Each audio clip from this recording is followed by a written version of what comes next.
Good morning, everybody.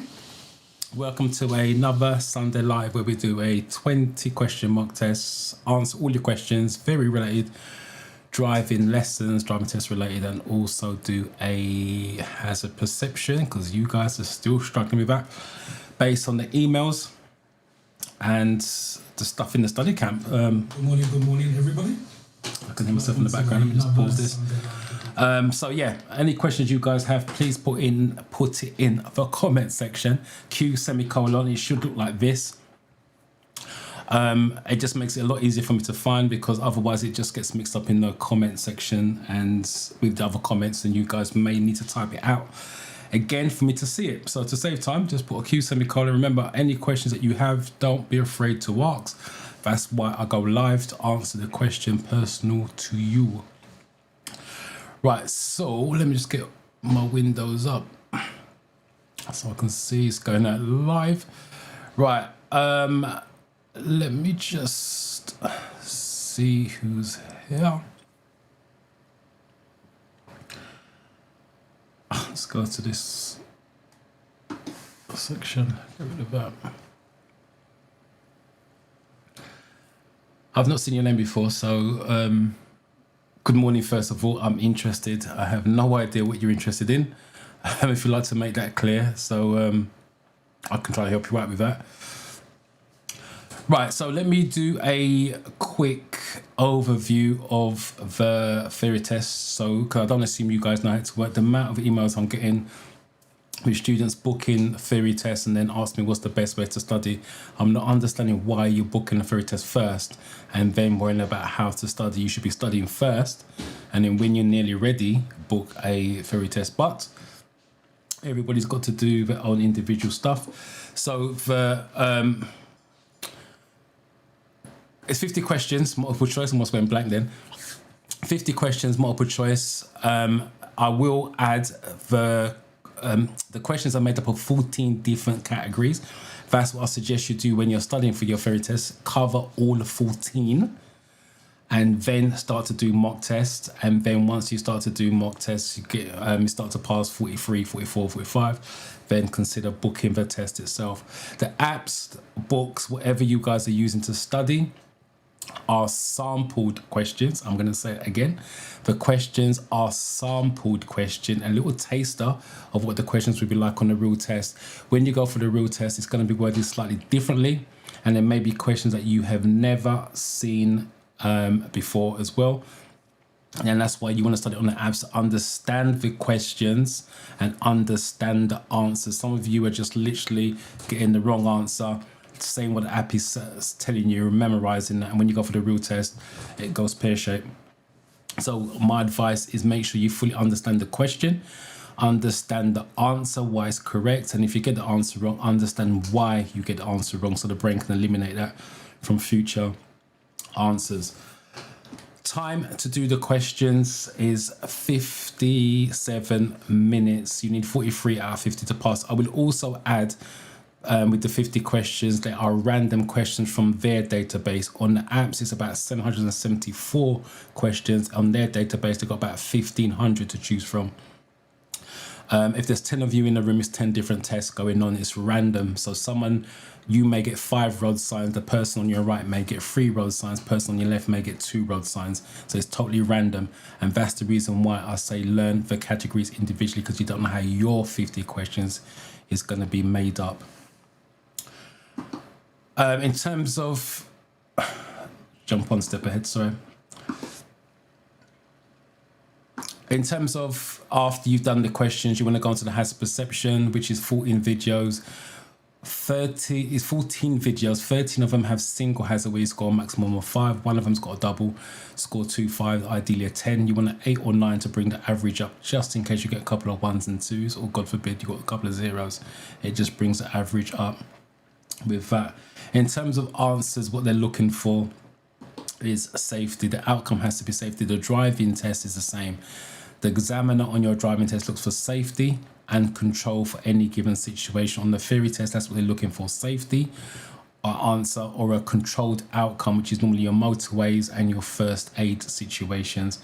And also when you're answering questions, which I'm noticing more and more in the study camp, use some common sense. Some of the answers are giving you the answer. It's got safety in the answer. It's got if it's safe to do so in the answer, and you guys are ignoring that and picking something else. And the thing is, when they give you the clear answer and you guys are ignoring that, you go for the most stupid answer. I'm going to say most stupid answer, because there's always one stupid answer out of the four. And when in the study camp, when I'm doing this, I'm seeing you missing the obvious answer and then going for the most stupid answer. Use your common sense and see if your answer makes sense. In some cases, that are what I'm seeing, the answer doesn't even make sense. So use common sense as well. If you do struggle with your theory, I've got a 30-day study camp. As much as it's called 30 days, technically, when you enter, you should be ready to go for your theory test after 30. They'll be during the 30 days. But if it takes longer, because I know life gets in the way, I've got some students in there, been in there for a couple of months now, which is fine. You've got access to all the stuff until you pass anyway. And in the study camp, we actually go live on a Wednesday, live review session where I review your progress. I can see your results because I log you onto my personal account, which is for the Theory Test Pro. So I can see how you studied, how long you studied for, the questions you got wrong, and hazard perceptions as well. And we do that twice a week on a Wednesday, and we go at the weekend. It's normally Saturdays at 10 a.m., but that can vary from weekend to weekend. And you've got access to all the live training sessions I do Monday to Thursday every single week. So if you do struggle, that may be an option for you where I can help you pass your test. But like I said, you do have access until you pass. So as much as it's 30 days, 30 days is a sweet spot for studying. But as I said, people have lives, things get in the way, and it does take longer than normal. But ideally, you don't want to be studying for too much longer than 30 days. And the reason for that is because the app only has 774 questions. If you keep studying, at some point you're going to exhaust the 774 questions. So you've seen the questions again and again, and then it now becomes a memorizing exercise, not deliberately, but you start to memorize stuff, and that's not the best way to go into a theory test. So that is why you really want to study for about sweet spot 30 days, give or take. Right, remember, if you've got any questions, type it in the comment section. Let me see what you guys are actually saying. Simon, I've not seen your name before, so welcome to you. Morning, good news. Just passed my theory test on Tuesday. Congratulations on passing, first and foremost. Congratulations. 45 out of 50. 62 out of 75. Well done to you. Congrats. Thank you for coming and let me know how you got on. Appreciate that. Kalechi, good morning to you. How are you? Tyrone Reed, I've not seen your name before, so welcome to you.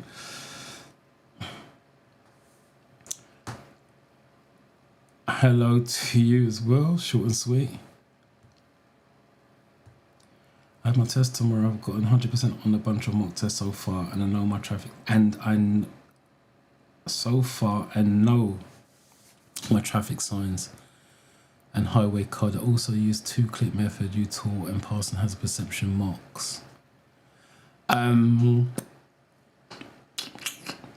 Based on that, you're ready to go, but as I just said, you only got 774 questions. So if you studied a lot, you've exhausted the 774 questions. At some point, you are going to get close to 100%. So just be careful when you go into the test. Measure test tomorrow. First of all, let me wish you luck for tomorrow. Please come back next week. Let me know how you get on. If you've got any questions while we are here, any doubts, concerns, type them in the comment section so I can send you in there tomorrow nice and confident. But just be careful. Like I said, the questions will be reworded differently, and there's going to be some questions that you haven't seen before. So as much as you're getting 100%, don't get overconfident or complacent. Make sure you read the questions very carefully. Read all the answers carefully, because the last 3 words, they change it. And you've read the 2/3 of the question, you think to yourself, I know what the answer is, but you don't read the last third. And then those last 3 words, they change, which means it's not the answer you thought it was. So always read the questions from start to finish, just to make sure. But based on what you're saying, you're good to go anyway. So I wish you luck with that. Good morning to you. Yeah, I am doing really well. Marcel, good morning. Good morning to you. Good morning. I only passed the hazard part of my theory and failed the questions part by 2.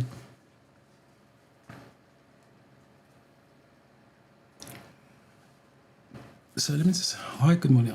I only passed the hazard part of my theory and failed the question part by 2. Failed the question part by 2, so that means you got 41. So that's 9 questions wrong, not by 2. But now I've been having driving lessons.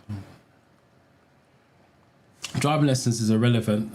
The more driving lessons you have, technically, the better you should become. You give yourself a better chance of passing the driving test when that comes along. So that's not a big thing.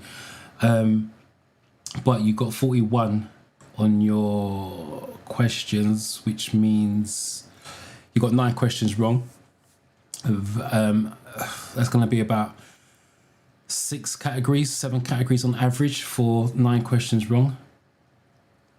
So what I would suggest you do is look at the categories, the paperwork they gave you, look at the categories that they've got the questions wrong in. Like I said, it's about 7 categories, which is almost half the categories, if not more, depending on what you got, which suggests there's a lack of knowledge, because if you're getting questions wrong in 7 categories out of 14, that shows a lack of knowledge. So you would need to restudy the categories. That's what I would suggest on that. Hazard perception, you said you passed it, so as long as you passed it by a good number, if you scraped it 45, 46, I would still practice a hazard perception. But based on what you're saying, 41 out of 50, you would need to go back to basics. That's what I would suggest if you was my student, because that suggests there's a lack of knowledge if you're getting 7 categories wrong. So I wish you luck with the next one. Let's do this. Good morning, Dorian. I finally passed my driving test. Your theory test, you mean, driving theory test, after 3 attempts. 31 out of 50, 46.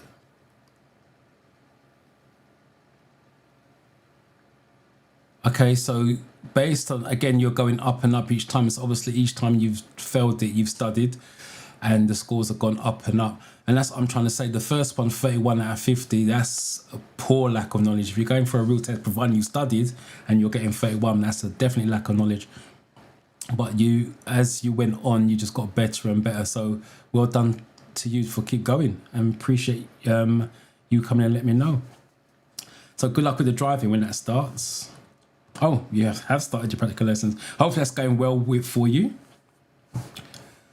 How can I join your boot camp and what does it cost? The boot camp I don't do anymore. There's still links out there to the boot camp. I've got to find those links and kill it.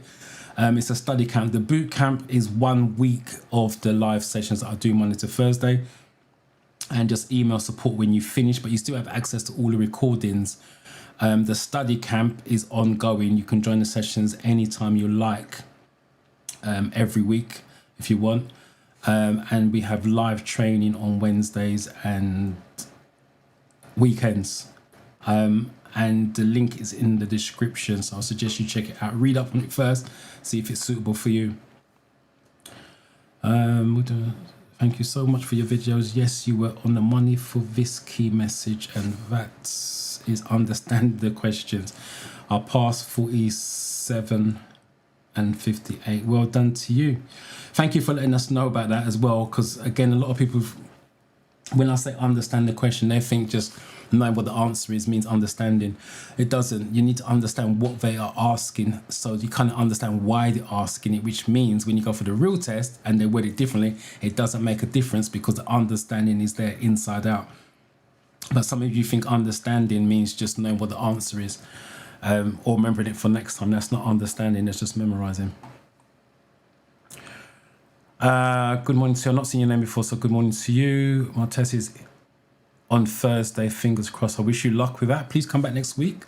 Let us know. Again, if you guys got any questions, type them in. Let me send you into your test confident.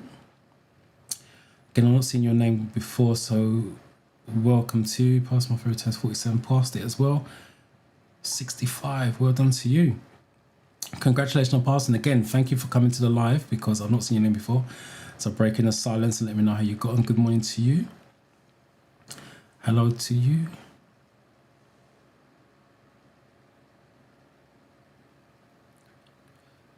Thank you for your advice, but now I have had more lessons and doing a lot more learning watching you and apps. What do you mean by more lessons? Is that driving lessons or just theory lessons is what you're talking about? I did my theory in September, so I know a lot more now. September, that's a long time. September, October, November, December, January, February, March next week. Is there a reason why you haven't booked another one since September? I know life gets in the way, but is there a reason why you haven't done it? That's almost 6 months, give or take. Let me know if there's a reason why you haven't booked another one since September.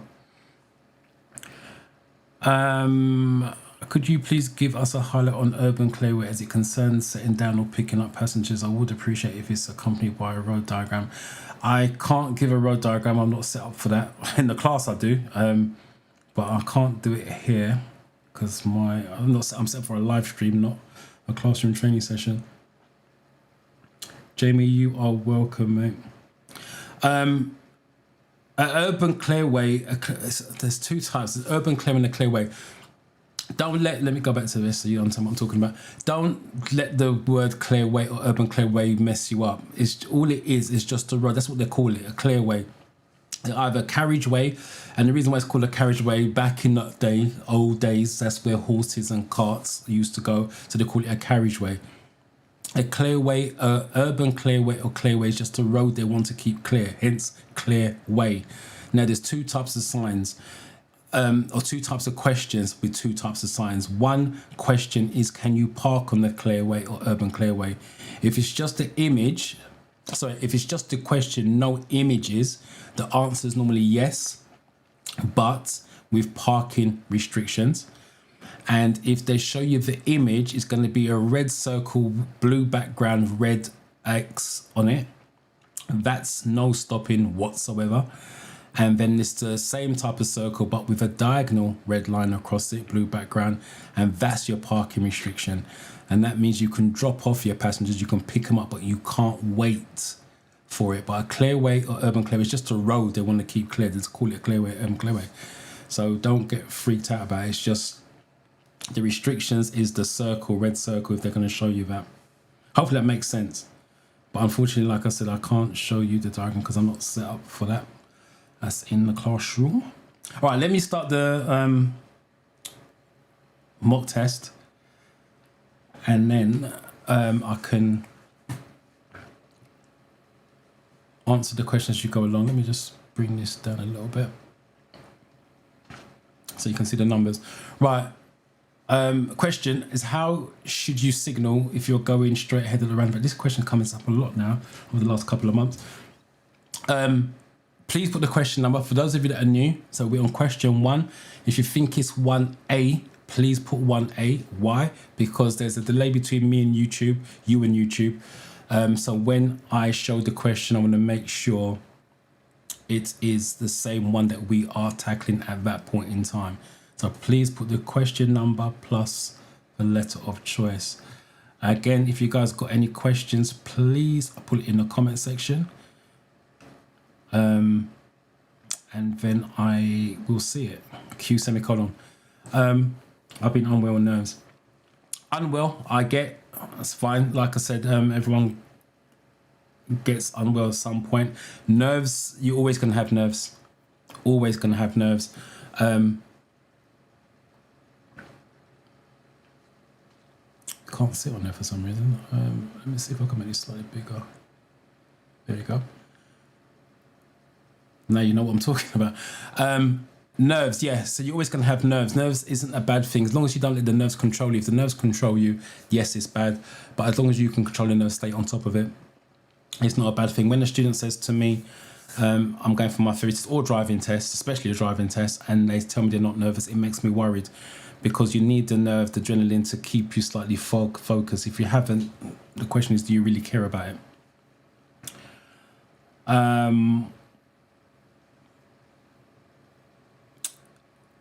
Fine, when you feel well, get another one booked. But September till now is a long time. Like I said, if you're unwell, there's nothing you can do about that. Just get yourself fit and get another one booked. Right, let me just start some of these and then get to answers.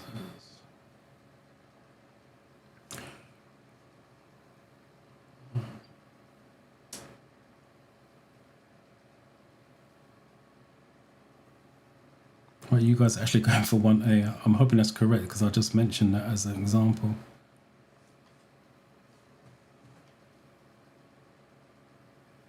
One A. Signal left just after you pass the exit. Yeah, correct.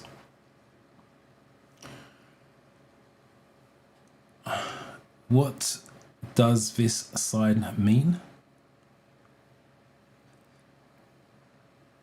Though it's slightly cut off.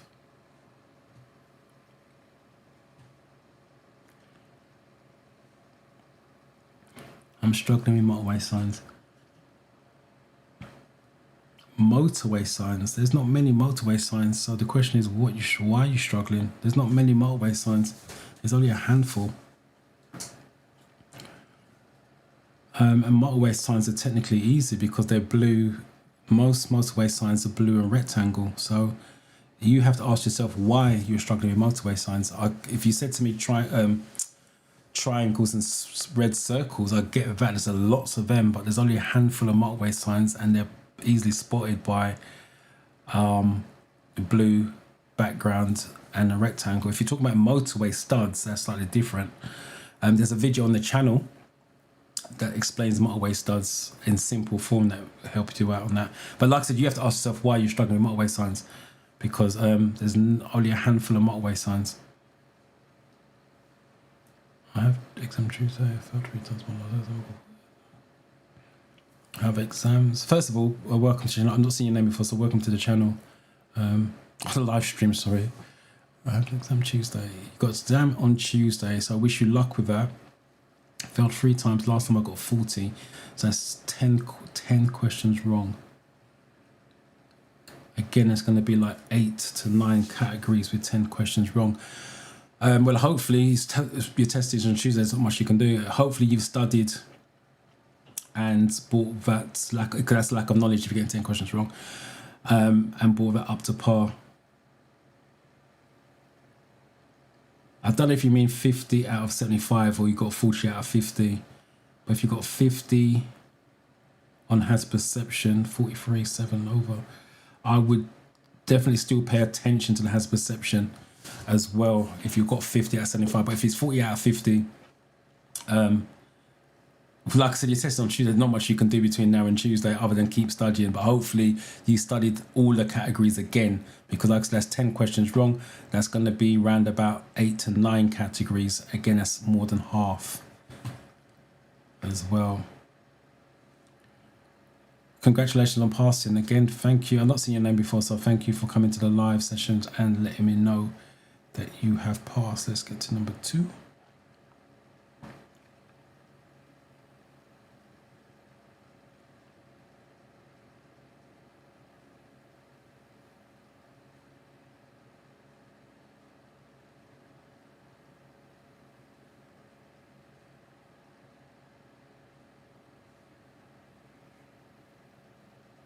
I wish you luck tomorrow. I'll definitely wish you luck. Please come back next week. Let us know how you got on. But before we sign out, if you've got any questions, type in a comment section. Let me know so I can help you out. You guys gone for 2B.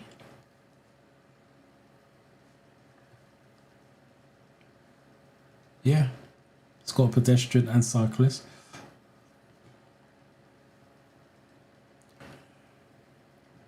What's the meaning of this sign?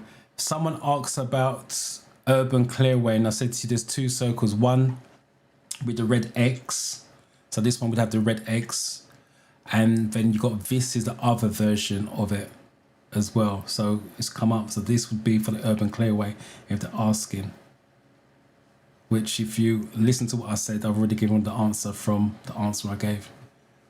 So the one with the red X is no stopping. Can you remember what this one is?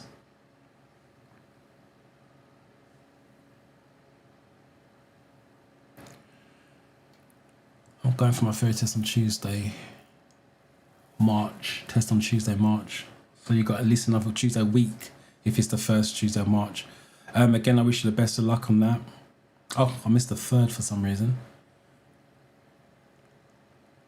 Right, okay, there's something wrong here. That's the reason why you guys can't see that. Let me make that bigger. There we go. I don't know why it's skipping out. Sorry.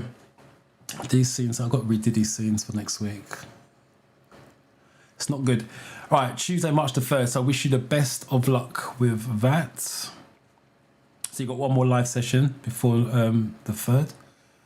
And we're number 3.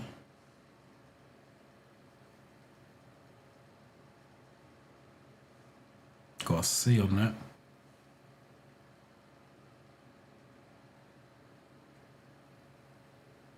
What do you get confused with? You said I always get confused with this one. The question is, what are you getting confused with?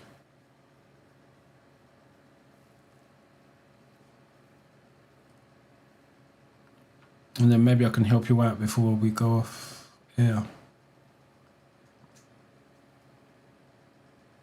Right, you guys gone for it. So like I said earlier on, this is the waiting restriction. So this one means you can drop off your passengers, you can pick them up, but you can't wait for them any length of time. That's what that means.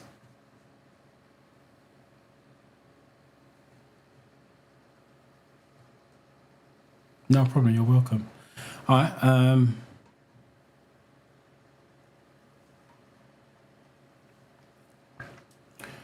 You're behind this cyclist. When the traffic light change, what should you do?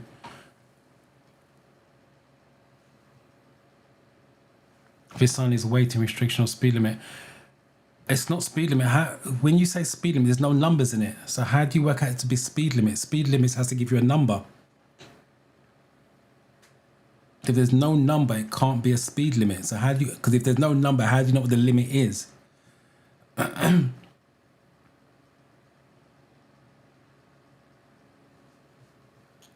So I'm going to try and change.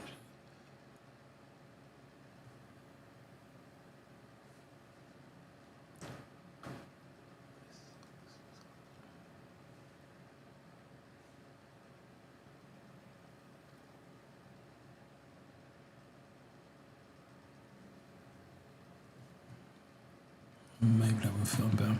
All right. So what are we on for? Let's just take a look at this.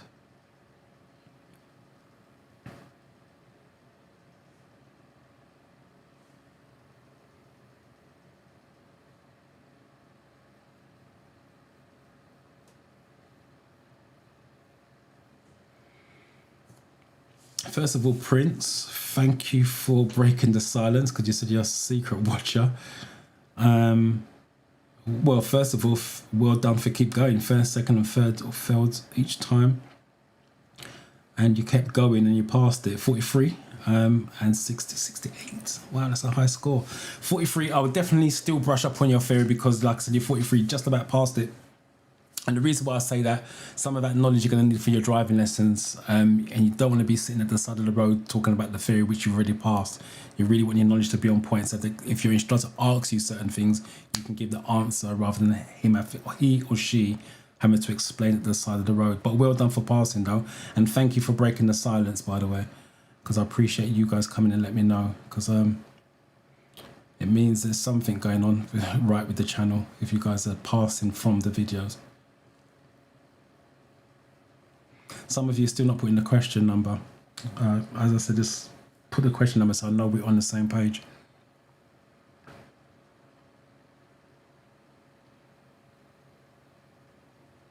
Oh, well done. Thank you for letting me know that. That's... Appreciate that.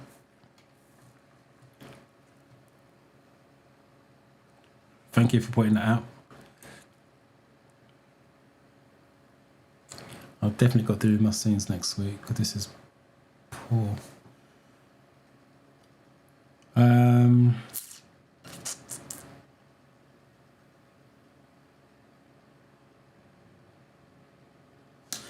you here for that? Well, was it Andrea? I've not seen them before, so welcome first and foremost. Hopefully I can motivate you to keep going. It happens to the best of us, not being motivated, but what you got to think of it this way, obviously you want your driver's license. See that as the end goal. Use it as the motivation to keep you going, because you have to pass the theory test to have a chance of passing your driving test. So use it as a motivation, as your ultimate goal. Always set your why you want your driver's license, and use it as the motivation. But I'm here every Sunday for you. Right, we are on 4s. I mean, you went for D. Yeah, allowed cyclist, time and room. It's always going to be time and room. Question number, it keeps jumping around. Let's get down. So we're on question 5, if I can get it down. What's the main benefit of driving a 4-wheel drive vehicle?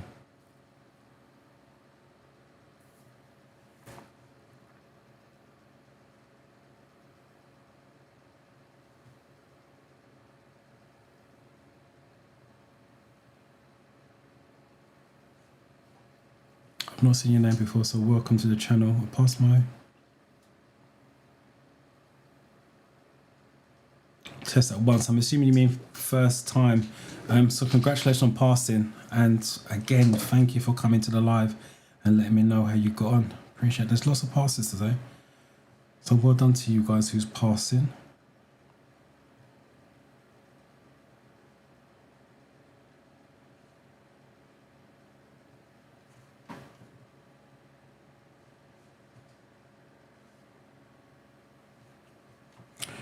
Remember, if you have questions, please put in the comment section. That's why I am live.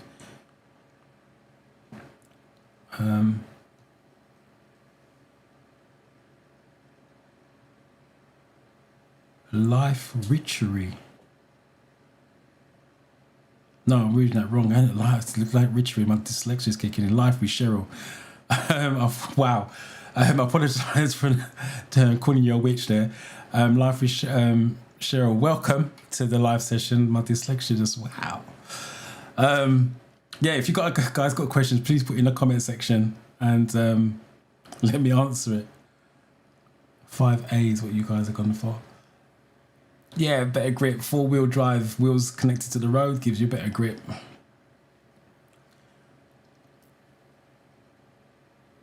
Got to keep adjusting this. Right. What's that? 6. What does this sign mean?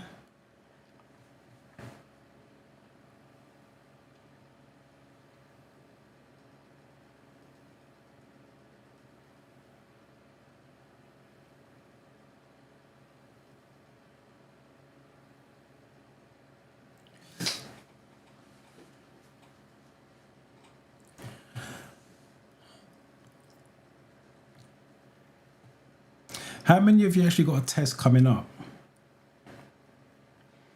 Because it's March next week, isn't it? Next weekend or something like that? Start of March. So how many of you have got a test actually coming up soon?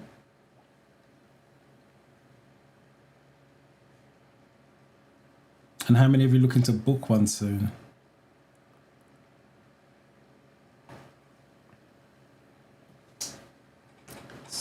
A.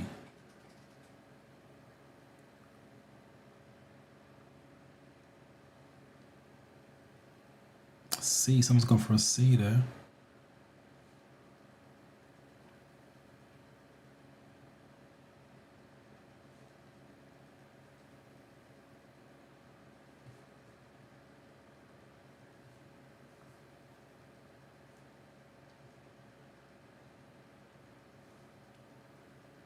March the 3rd.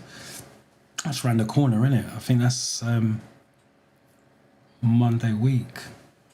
So you're pretty soon to got another Sunday live, that's for sure. Again, if you guys got, when you guys are studying, let me explain something to you. This is why I go live. If you guys got any questions while you're studying, jot them down and bring it to the live session so I can answer it for you or explain it to you. That's why I go live. Like I said, it's about answering your questions live rather than watching a video and hoping that the video explains. Because if you don't understand the video, then obviously you don't go anywhere else with it. But obviously I can explain it live. Right. Someone went for a C. Most of you went for A. This is level crossing without gate or barrier. So this is level crossing with gate or barrier. If it's the train, it's level crossing without gate or barrier. So if you've got the picture of the gate, it's with gate or barrier. Someone went for C. B, C. Level crossing without gate or barrier. Yeah, if it's a picture of the train only in the triangle, it's without. But if it's got the picture of the gate, it's with.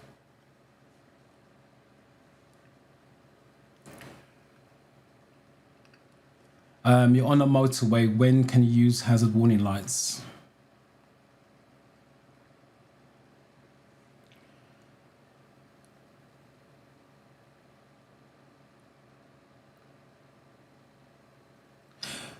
Kalechi, thank you for making this comment. Doran, thank you for the tutorials. I passed my theory test. Congratulations on passing. 45 out of 50, 57 out of 75, so well done to you. The questions were reworded, but because you always emphasize the importance of truly understanding the question and answers. Yeah, congratulations. And that's what I keep saying to you guys. You need to fully understand the questions. You need to fully understand the answers, because when they word it differently, the understanding is there. That I can't stress enough. Because you don't know how your questions are going to be made up. You may get lucky and get the questions similar to what you've been studying on the mock test, and you may get unlucky and get a lot of the questions totally reworded differently, or lots of questions that you have never ever seen before. But the understanding will always be there.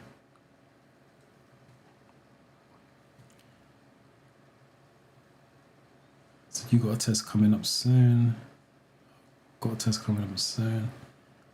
17th of March, that's about 3 weeks away, 3, 10, 17, 3 weeks away, give or take.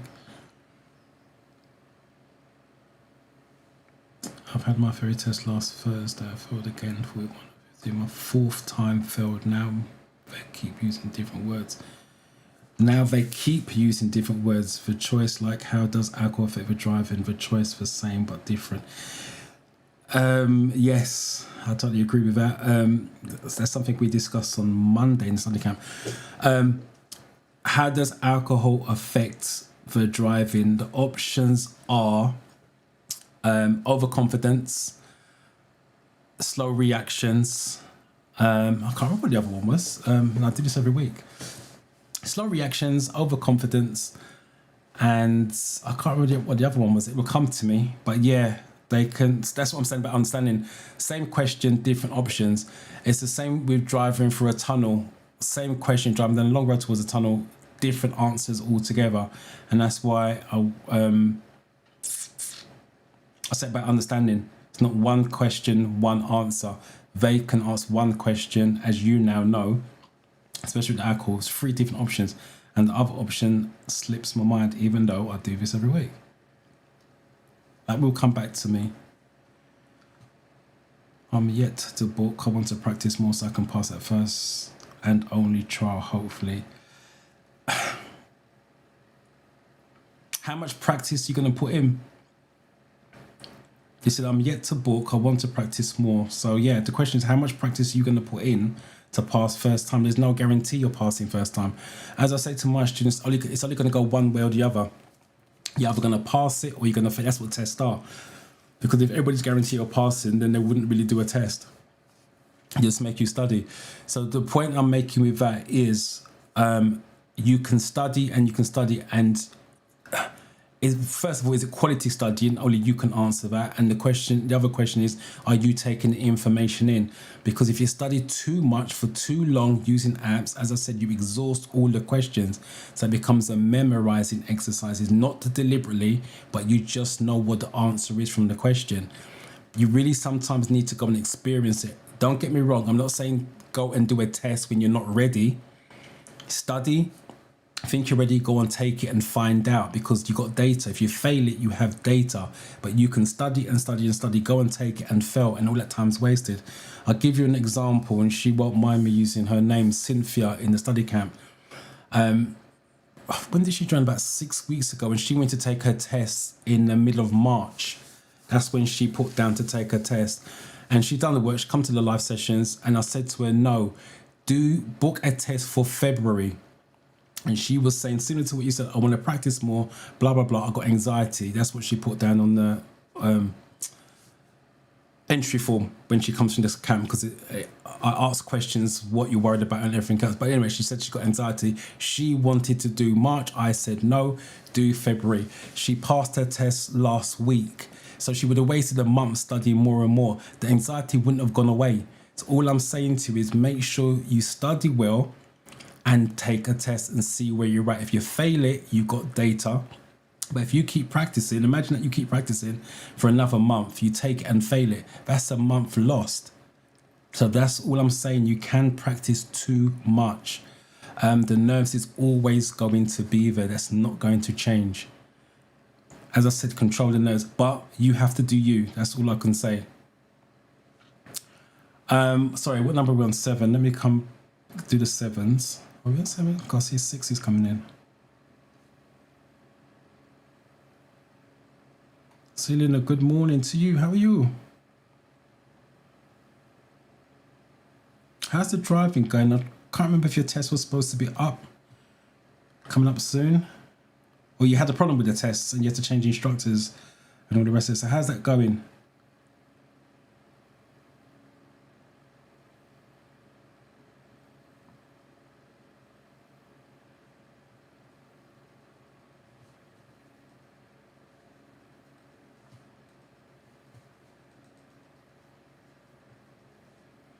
Right, you guys are going for D on this.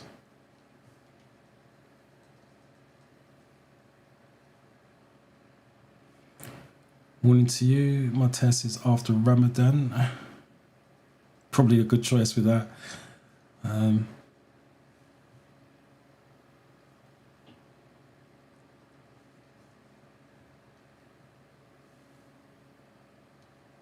Right, 7D is what you guys are gone for. Yep, definitely.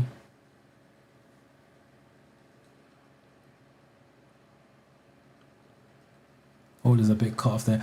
At an incident, a casualty is not to breathe in. What should you do while helping? That bit's helping there.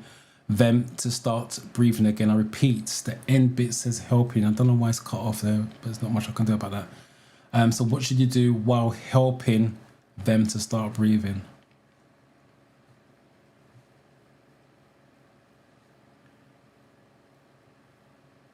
Yeah, I was so proud of her that she actually listened first and foremost.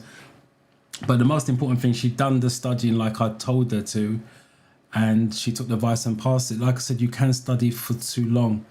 And that's what I noticed with you guys. And like I said, I got people in the study camp for 2 months because they're scared of taking a test. The fear is not going to go away. It doesn't change. So you might as well take it, providing you have done the studying. Like I said, I repeat, I'm not saying just pick up the app for a couple of days and then go and take a test. I'm saying study, but go and take it. You're never going to feel ready for it.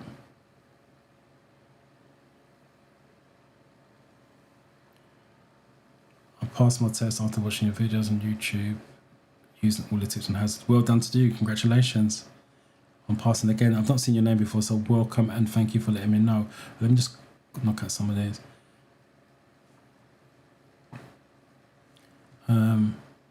Please, can you throw more light on reflective studs? Let me come back to that. I'm yet to understand topics about when a car is coming, you stay on passing side, etc. I'm yet to understand topics about... That's not a topic, that's a question.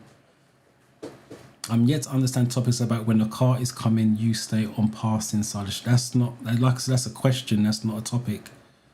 That's what, in the driving test, is what we call a meeting situation. Very easy to understand. And I'm saying that from a driving instructor's point of view. Sorry, I don't mean to belittle what you've put down there. Let me come back to that. I may be able to help you out with that. I fell on multiple questions and passing has, unfortunately. The question would be how many questions you got wrong on that. That would give you an idea where to go next in terms of studying. If you 42 to pass, if you got 8 questions wrong, As I said, that's on average about 5 categories. Then study those categories. If you've got 40 or less, you need to go back to square one. There's a lack of understanding across the board with that. So it depends how many questions you got wrong on that. What is the meaning of coasting or cruising in driving, please? Coasting and cruising is 2 different things. But again, let me come back to that because that's deep explanations. I've been practicing on several apps, going on live questions too. Blessing, are you doing mock tests? If the answer to that is yes, then are you passing mock tests? That's your baseline. Are you? Because you can practice categories all day long. Are you doing mock tests? If the answer is yes, are you passing mock tests? I would motivate myself to book by end of March. If that's the case, jump on the DVSA website and book a date in for March and work towards it. Don't wait till the end of March, because when you wait till the end of March, there won't be no dates there because people are taking it. And as we're approaching spring, you're going to find it's harder to get a theory test date. So if you are really serious about taking it by the end of March, there's nothing wrong with booking it over the weekend today or over next week. Book the date in advance, work towards it. If you're not going to be ready by the time the date comes around, cancel it. All right, let me 8. Let's go back to these. 8.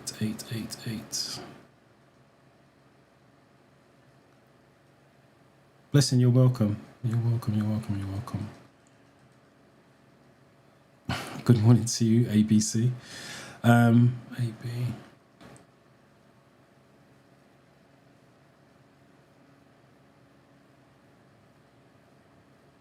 No problem, you're welcome as well.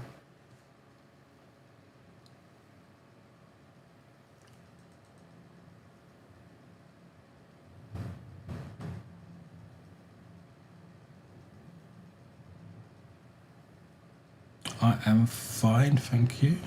How are you?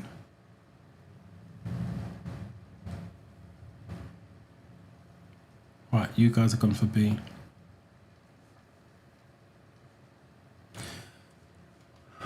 What's B? Oh yeah, open the airways. Make sure that's your DRABC routine, your first aid routine. Just in case I ask you, what's your first aid routine? DRABC.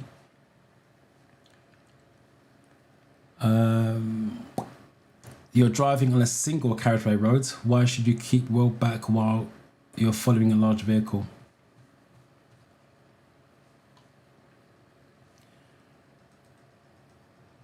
Right, for those of you that's all right, please can you throw more light on the reflective studs?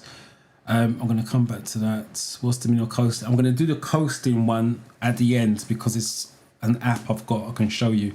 I'm not going to break the question mock test for that. So if you stick around, I will explain what coasting is. The studs, give me a moment to discuss that.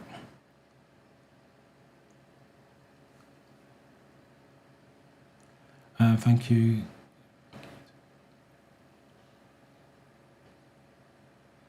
No problem, you're welcome, Cheryl.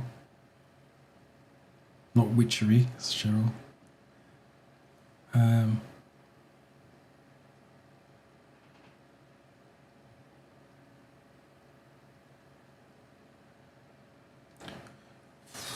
That's a lot of instructors changing.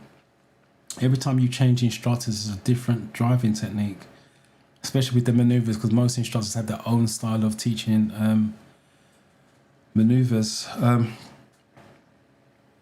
It is what it is. There's nothing you can do about that, but it's a shame you keep chopping and changing instructors. It's not good for learning.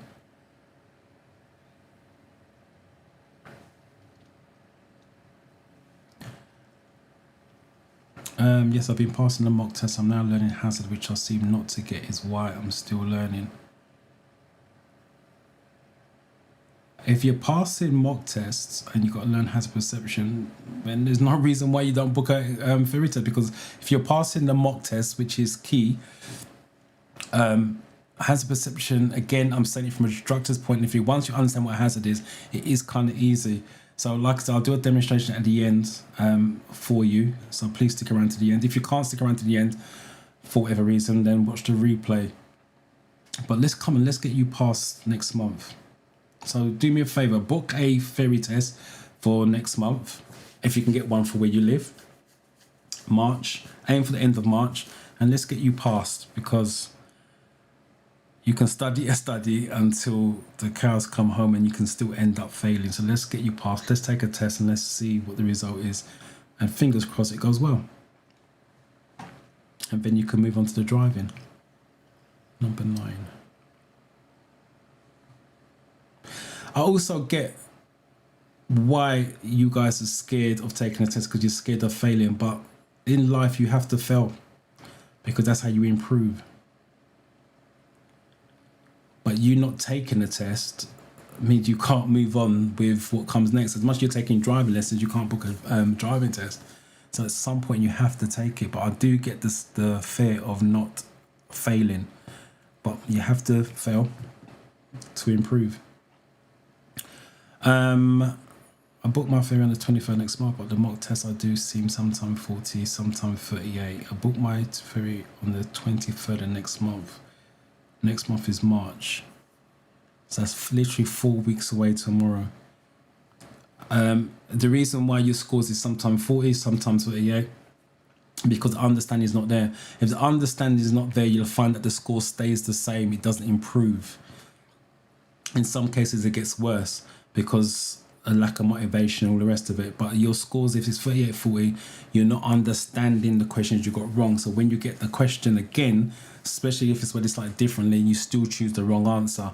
That's just a lack of understanding. You have to dig deep, understand the question, what they are asking, and then understand the answer. And then slowly but surely, you'll find the scores go up and up. My advice, you got enough time anyway, 23rd of next month, that's not going to be an issue, providing you put the work in. But if a week before the test, if you're still getting 38, 40s, I would push it back.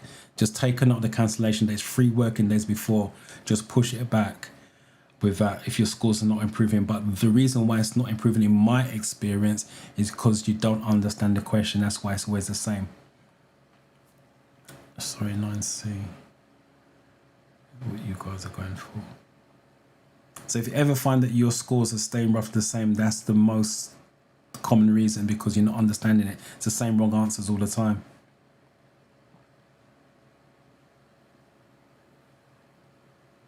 No problem. You guys are most of it working because you're here. You're giving up your Sunday morning and you're here. All right, 9C is the common answer. Let me see what C is. Single credit. Yeah, better view. Large vehicles always hold back. You take some cough medicine given to you by a friend. It says, what should you do? This end bit is you do. I don't know why it's keep cutting off. Before driving your car. So you take some cough medicine given to you by a friend. What should you do before driving your car?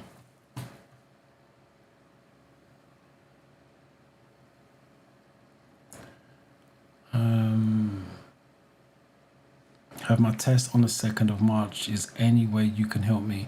2nd of March is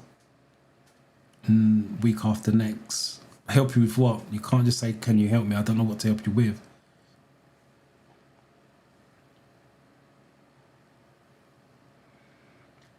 Again, your test is a week away and you're still scoring 42 on the... I'm assuming a mock test. 42. Again, it's the same. You're not understanding why the 8 questions you're getting wrong. You're not understanding why it's wrong. Hence why the score stays the same.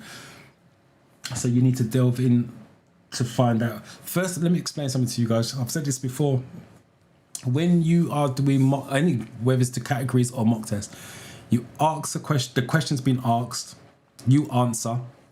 If the answer's wrong, what you guys are doing is going to the correct answer, and you're just understanding, well, that's the answer, I'll remember that for next time. That's not the way to learn. You got the answer wrong.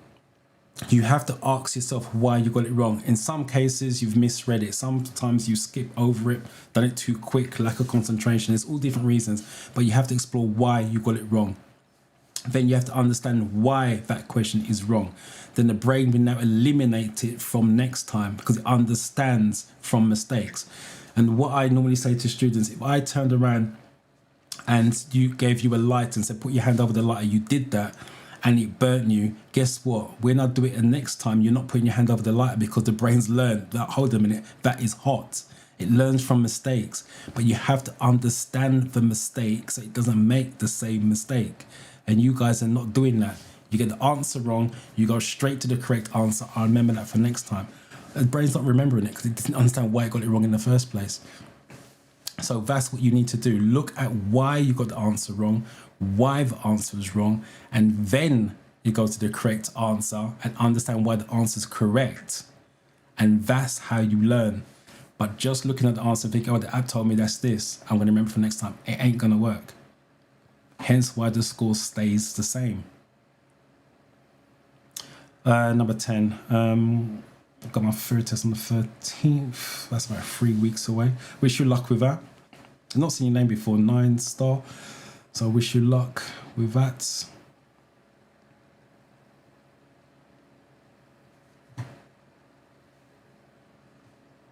And that's what I say to my lot in the study camp. It's about quality studying. You can study some of them. We done a session yesterday. There's one of the students studied for an hour and a half. And I think hour and a half was one of them. Hour 47 minutes was another. That's not quality studying. Just because you're doing hours, 2 hours at a time, that's not studying. That's just reading stuff. The sweet spot for studying is 45 minutes to an hour. So let me come back to that. The sweet spot is 45 minutes to an hour. Anything over an hour, the brain does not take the information. It doesn't retain. Some people can, some people don't. Because think about what the theory test is. Think about this. The government, the DVSA, because it's a government organisation, does the theory test. 50 questions, 57 minutes. There's a reason why they do a cut-off point at 57 minutes, because the brain can only absorb that type of information in that time. So you guys doing 2 hours studying, hour and a half studying is way past the official bits where the brain can learn. So anything over an hour, technically the brain does not take that information. It's just words. So it's not about quantity, it is about quality. So a 20-minute session is going to be better than an hour 20-minute session. So when you're studying, you need quality studying time, not just studying time. Someone's gone for a B on here as well.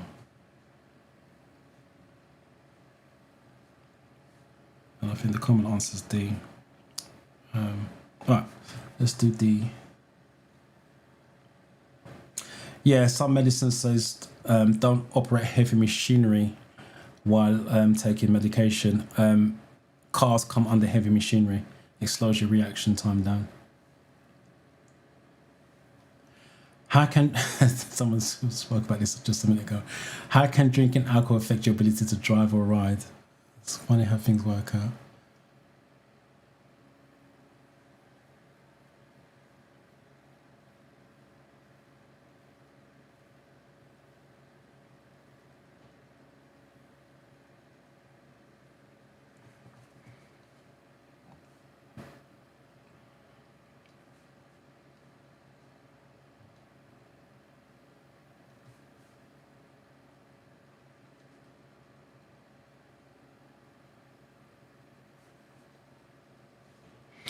Booked. Good morning to you first and foremost. I booked my third test on the 1st of April.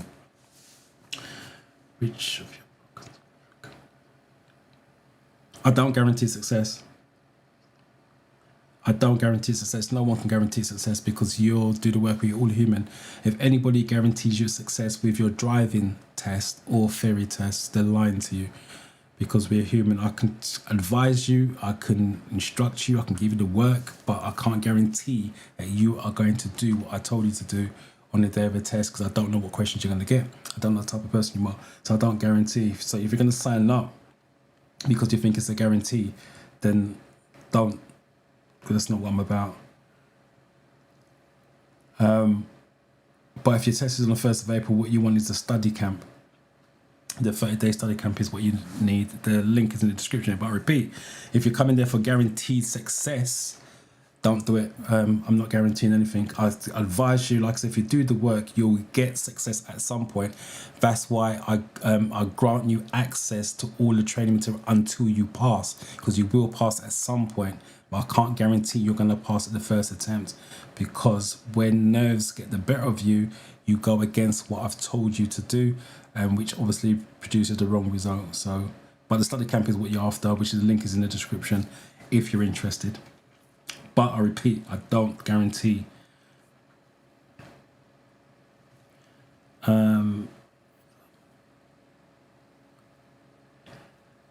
If you failed it twice, keep getting 30.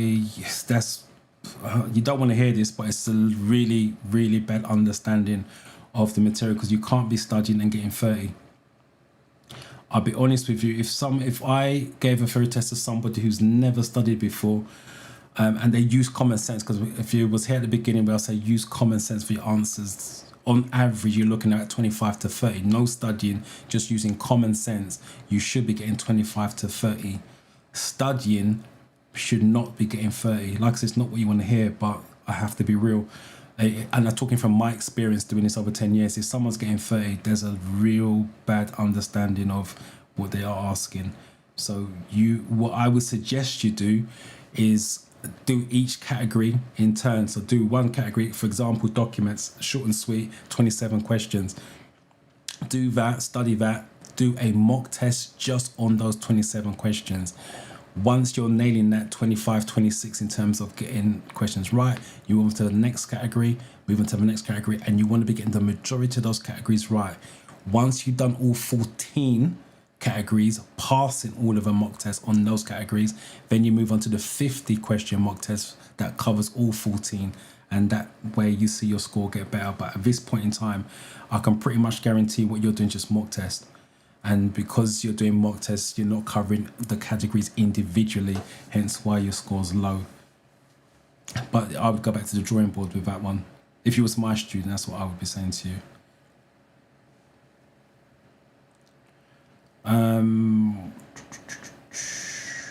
Victoria, I appreciate that. I'm glad you enjoy. What's this? Dimmy Matilda, I've not seen your name before, so welcome. I'm a silent viewer. I have learned a lot on your channel. 24th of next month, March. Again, that's about a month away, so you've got more than enough time. 4 lives, give or take. I wish you the best of luck. Keep in touch. Let me know how you're getting on with that. Come to the live sessions with any questions. And I would like to help you pass on the 24th. And we are number 11.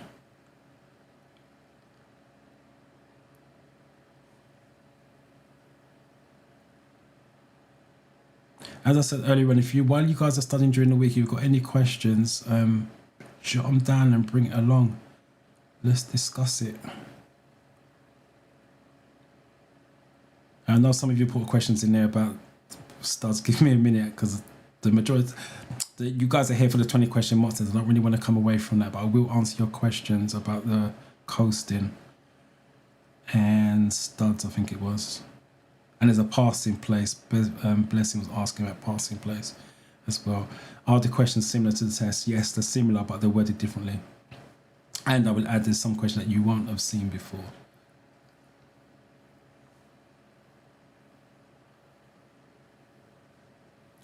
D, your ability to adjust speed and distance will produce. Your confidence will be reduced. No overconfidence. Your reaction will be faster. Your action is going to be slower. No, definitely not. It's going to be D. Bring this down. What's the main hazard? Dyslexia. What's the main hazard the driver of the red car arrowed should be aware of?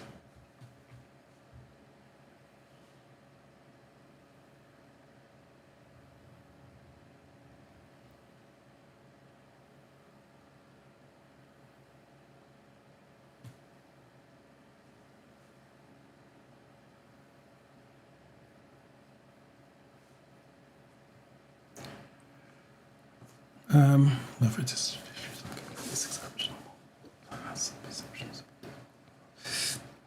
Right, 46 on average. It means you're passing on mock tests, so that's a good news.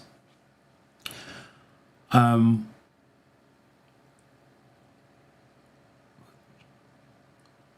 hazard perception is a bit difficult in advice. When you say difficult, what do you mean by difficult? Are you passing it or failing it? Let's establish that first. But how difficult is difficult? I will give you advice, and I am going to do a demonstration at the end as well. But what are you passing hazard perception as in a low score, 45, 46? Or are you failing it as in 43, 42, 41s or less?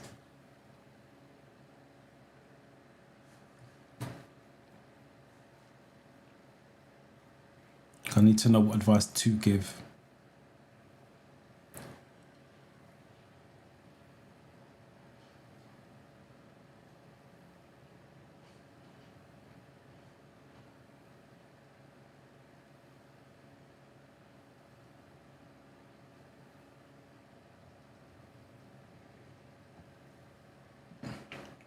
No problem. Yeah, please do. And like I said, if you've got any questions while you're studying, bring it along on the Sunday.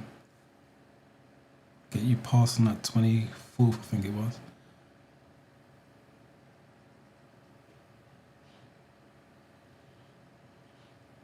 I'm failing on getting 38, 41s.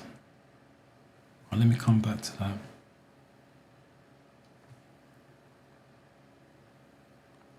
Terry, it's been ages. How are you?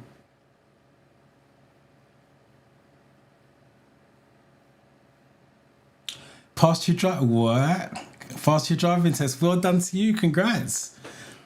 Yeah, well done. So proud. It's been a little while, so at least you're being constructive while you're being away, getting your license. Hopefully, if you're driving safely. But yeah, thank you for coming and let me know how you did. If you're still here, let me know how you found the driving test itself. And what era did you take your test at?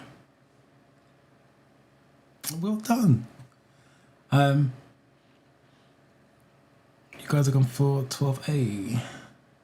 Yeah, the bus may move out. Just in case you guys don't know, on the driving lessons, driving test, the bus has priority if it signals, if it's safe to do so. So if you're driving on the road, you see a bus signaling to move out, it has priority as long as you're not going to have to slam on the brakes to let it out.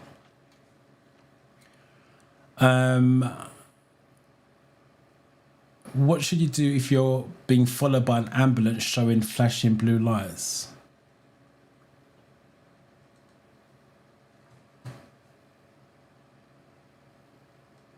Terry's passed his test. Well done.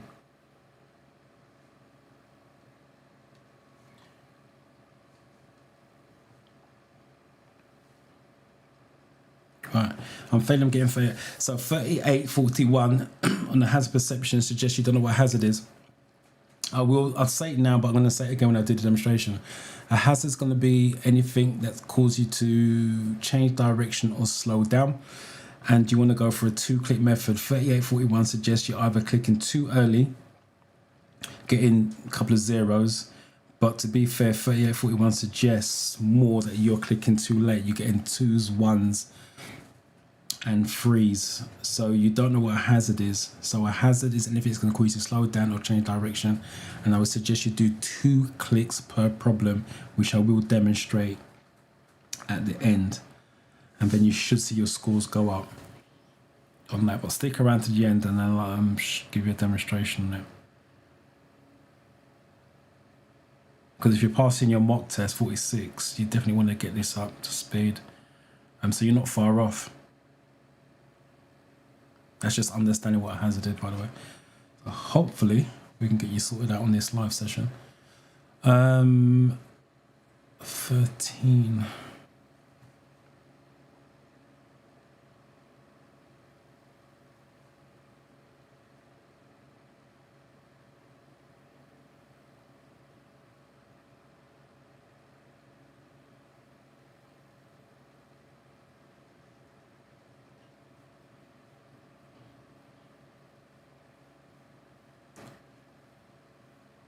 13A is what you guys. Yeah, pull over. And the little thing here, pull over as soon as it's safe to do so. I'll give you a little tip. If it's got this, if it's safe to do so in the answer, it's always going to be correct. That's a phrase that we use, driving instructors use a lot. If it's safe to do so, do X. If it's safe to do so, do Y. So if it's got that phrase in it, if it's safe to do so, it's always going to be correct. Even though you want to understand why, it is correct. So pull over because it's an ambulance. Don't just go, oh, Dorian said this. I'm just going to go for that. Understand why it is what it is.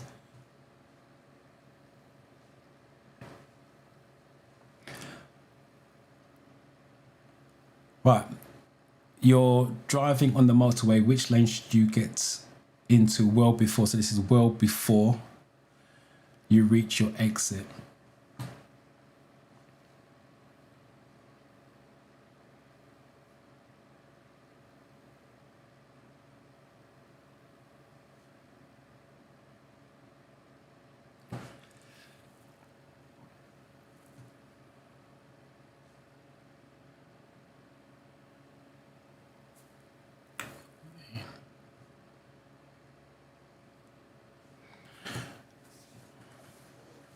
Hey Dorian, are you? Thank you. What's your videos past? 49 out of 50, missed it by 1. 63 at 75, that's a good score.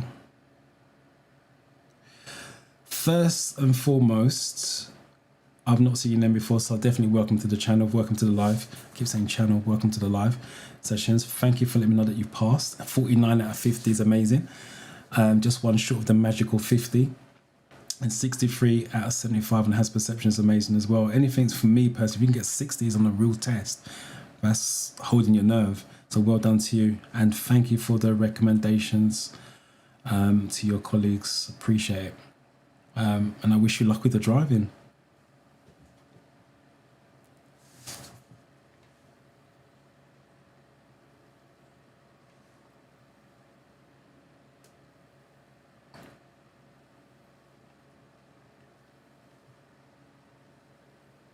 You guys are going for A.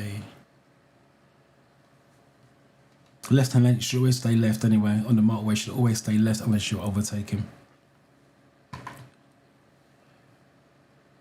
You're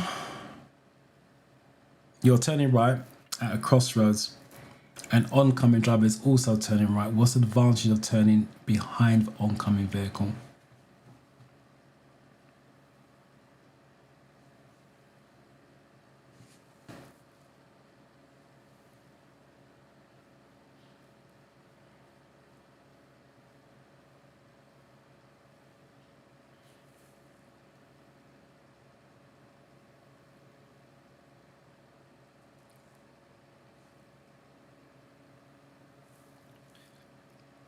Remember, if you have any questions, put it in the comment section. Q, a semicolon.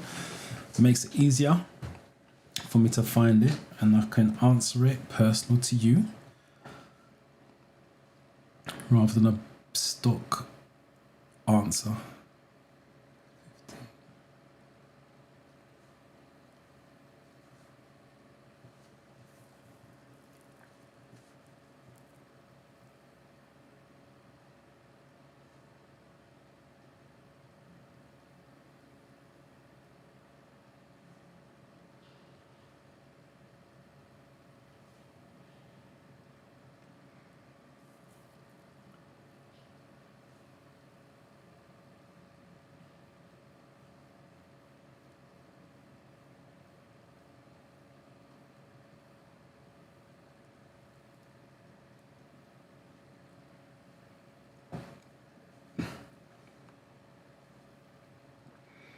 Hello, I just want to learn from you and after booking another test because first was an error. I'm not sure what you're trying to say with that. Hello, I just want to learn from you and after booking another test because the first was an error. You're here to learn, ask questions.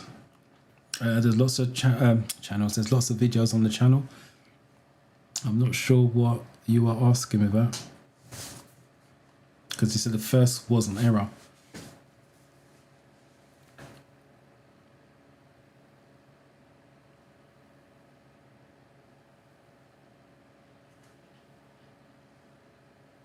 C is what you guys are going for. Yeah, there's only two ways of turning right at crossroads. It's called near side to near side and offside to offside. With this one, when it says turn behind oncoming vehicle, is offside to offside, which is right, your right side to their right side. Left side is called near side to near side, which has poor visibility. On the real test, they can ask you about offside to offside, near side to near side. That's why I'm mentioning it. You're on a motorway. What does it mean when a red cross is displayed above the hard shoulder?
Is common.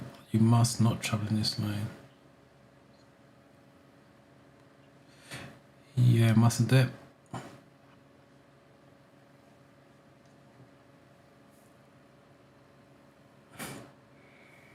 You've broken down on a two-way road. You have a warning triangle. At least how far from your vehicle should you place the warning triangle?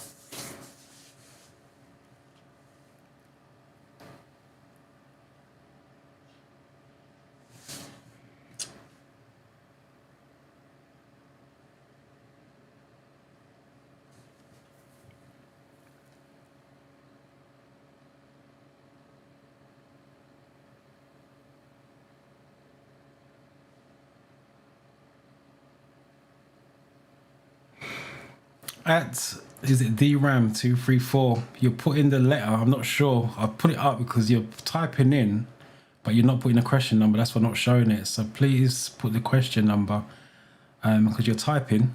So you're taking a part in it, but put a question number and that way I will show it. But you're making an effort, so don't waste it. I've not seen your name, by the way, before, so welcome. Rude of me not to welcome you first.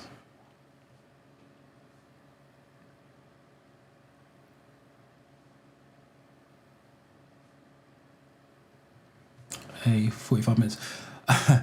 Right, I always say don't memorize answers, understand it. But there's always, we talk about this in the study camp, funny enough. There's always exceptions to the rule. You still need to understand it, but there you go. Well done. With meters, there's only 3 meters that you need to know. 10 meters is where you do not park near a junction. And I'm giving you the reasons why. So this understanding is still there. So 10 meters is where you should not park near a junction. 45 meters is where you place your triangle from a broken down car. And 100 meters is when you turn your lights on for poor visibility. That's the only meters you need to know. I repeat, you're not memorizing, you're understanding it. 10 meters, should not park near a junction. 45 meters, where you place your triangle from a broken down car. And 100 meters, you turn your lights on, poor visibility, mainly fog. So like I said, there's always exceptions to the rule, but I'm still telling you why the answer is what it is. On a 3-lane motorway, which lane should you use? It says here, if there's no traffic, this bit's no traffic ahead. On a 3-lane motorway, which lane should you use if there's no traffic ahead?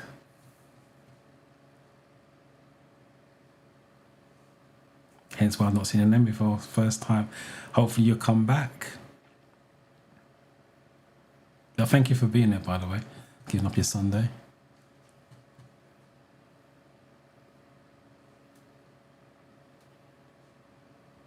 Went for C.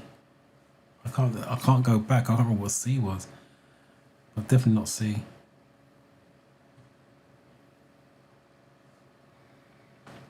This is my first time joining you live, so welcome. I did my third test last Monday, had 24 out of 50 for multiple choice and 75 first try. A friend of mine recommended your channel to me. First of all, 55 out of 75 is a good score for Has Perception. 24, as I mentioned earlier on, don't know if he was here. If you are getting 24, that type of score is with no studying, using common sense. Like I said, anything between 25 to 30, no studying, common sense is what you should be getting. And with studying, you definitely should not be getting 24. So there's a lack of understanding, not even lack of understanding, it's lack of studying with that.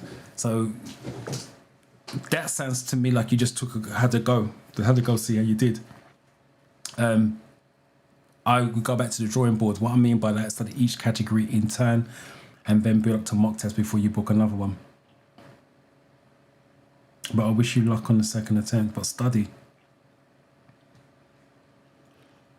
I just want to say that I had my fairy test yesterday. It was my 4th attempt and finally passed. Congratulations, perseverance.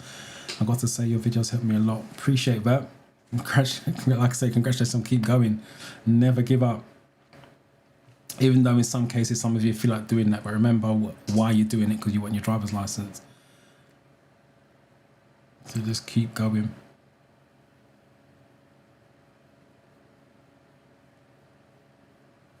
D is what you go for. Yeah, always stay left. Doesn't change on a 3-lane motorway. Always stay left unless you are overtaken.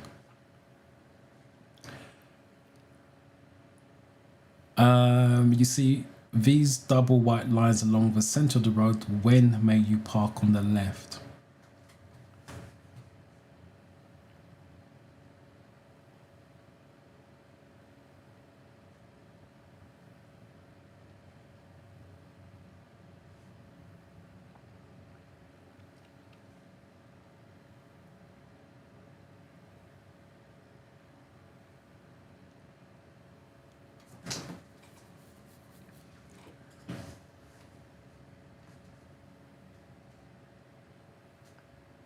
You're still coming out with the 18s.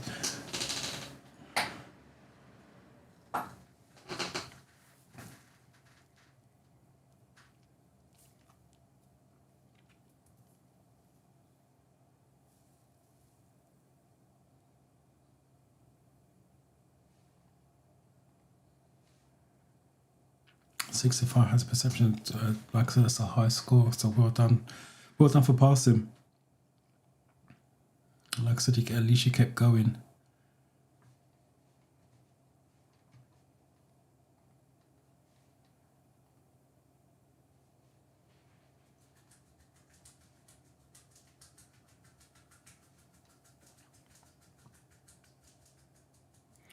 For those of you that was here at the beginning, someone asked about carriageways. And I said to you about the red circle, and it came up. The red circle, blue background, diagonal line.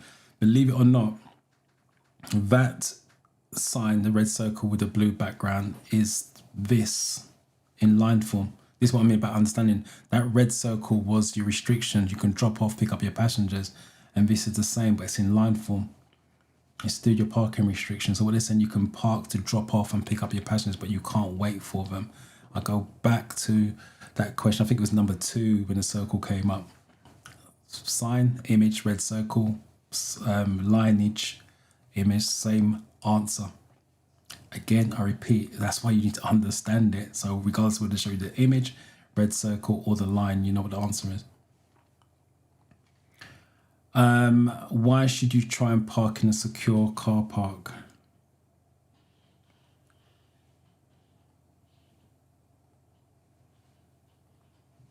James, I don't know. First of all, welcome, James. 6th of February. No, probably you're welcome. Thank you for coming to the live session. Let me know how you got. You got 47 multiple choice, 62, 60s as one has perception, high scores.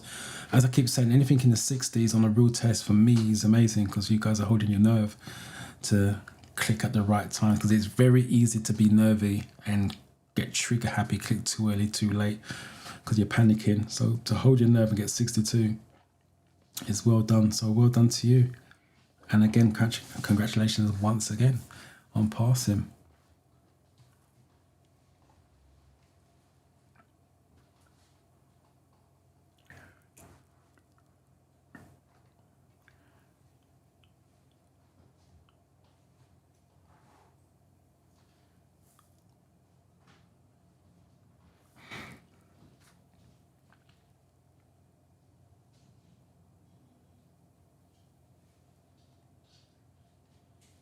Oh, sorry, you guys can't see the question number. I just got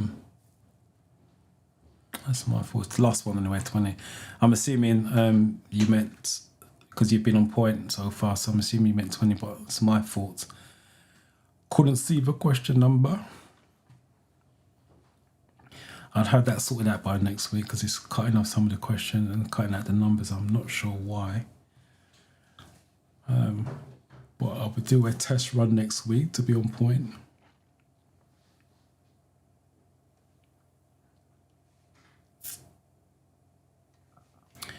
Right, you guys are gone for D. Yeah, to help deter car thieves. In other words, stop car thieves from stealing your car because it's secure. They've got to break into the car park, break into your car, and then drive out the car park. That's why it's D.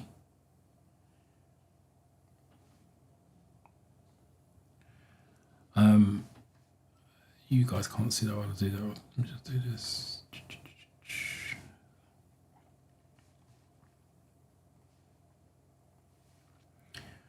All right, let me just move this so you guys can see this, because again, this is really important. I'm going to move it across. It's hard to see the numbers on there. For those of you that was at the beginning, for all of you, it doesn't make a difference whether you was at the beginning or not. I said to you, your test is made up of 14 different categories. Let me just move this down so you can see it. There you go. So obviously we've done a 20 question mock test. You got 10 categories for 20 questions. Like I said, when you take your real test, they will get questions from all 14 categories. So they're testing you across the board.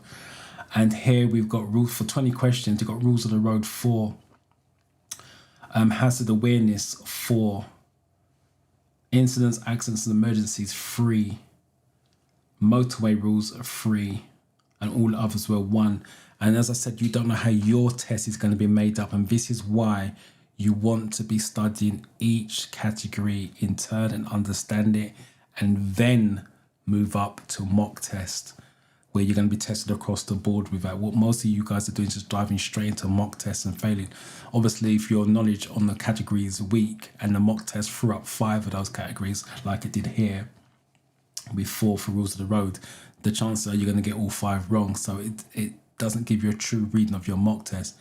Do individual categories first, then move on to a mock test is my advice. But as you can see, 20 questions and you've got 4 rules of the road and 10 topics. So that's a lot.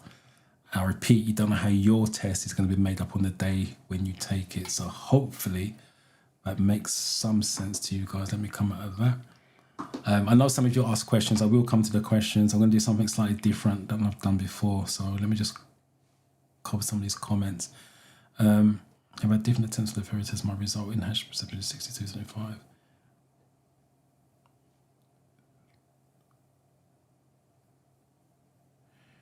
So I just need to read this again. My dyslexia is really bad today. 62 out of 75. Has perceptions fine. Multiple choice is 40 to 43.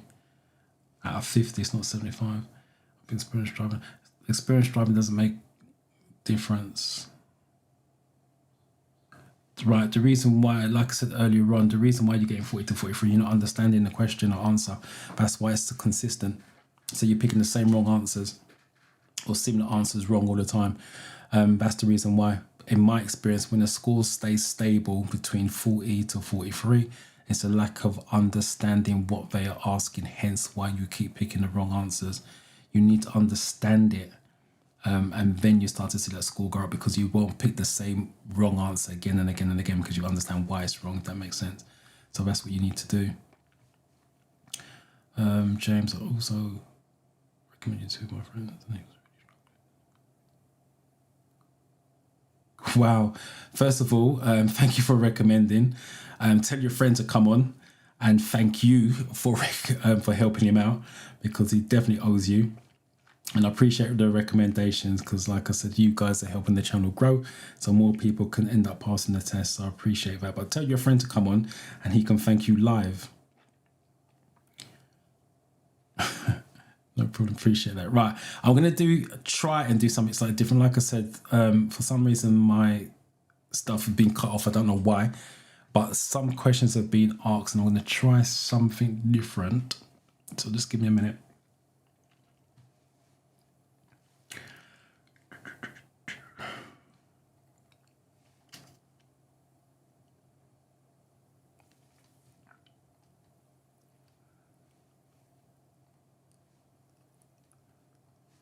Just give me a sec. I'll put this here.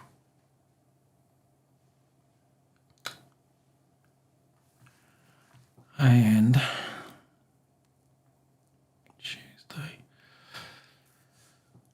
Tuesday. I'm trying to find Tuesday.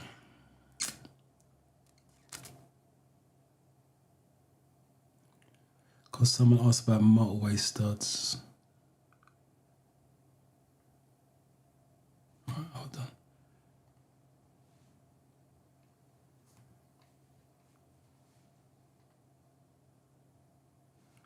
Right, hopefully this shows up. But like I said, I'm not set up for this. Let's get that down. And share screen. Right, so this is a slide that we use and choose. Like I said, it's not to size because I'm not set up for this. Let's move it across a bit. Right, so someone asks about motorway studs. Let's see if I can find who it was. Right, so please can you throw more light on reflective studs? So with the reflective studs, they're going to ask you, they're going to give you location. There's only two ways they're going to do it: location or color. They'll ask you what the color is. You need to tell them where you are. Or they're going to give you location, which means you've got to tell them the color. So once you work out what the location or color is, you go to the word motorway. Let me just get my stuff up. So you go to the word motorway and these three letters. So if they ask you, you're in the left-hand lane, what color would the studs be? Then left of the three letters is R, so it's going to be red. If they ask you red studs, which lane would you be in? You go to R. Either way, that makes no difference. So R is on the left, so your red studs on the left. If they ask you between the lanes, it's going to be white or W, because W is between the R and the A. And then if they talk to you about central reservation, the question normally is, you're next to the central reservation, which colour studs would it be? The central reservation is a crash barrier on the right. So you're on the right, so the A is on the right. That is how you want to learn the studs. That's the simplest way. And then if they start talking about slit roads, it's green. Slit roads are green. And while we're on the motorway, because someone said they're struggling with motorway signs, this is what I'm saying. It's only a handful of motorway signs. That's the motorway signs. These are your countdown markers. And then this is your junction number or exit number. It's only a handful of motorway signs. So I'm not sure what you're struggling with on motorway signs. But yeah, that's a breakdown of the motorway. And like I said, this is what we use in the study camp to explain it in details. We cover all road signs on Tuesday. So that's that. Let me see what the other one was. It was blessing. I'm trying to understand topics about when a car is coming.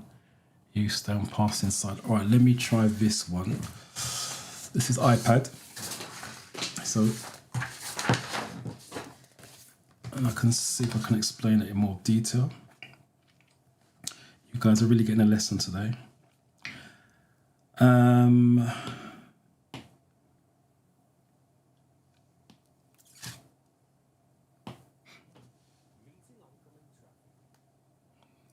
Pause that, right. So if Blessing is still here, let me come out of that. iPad.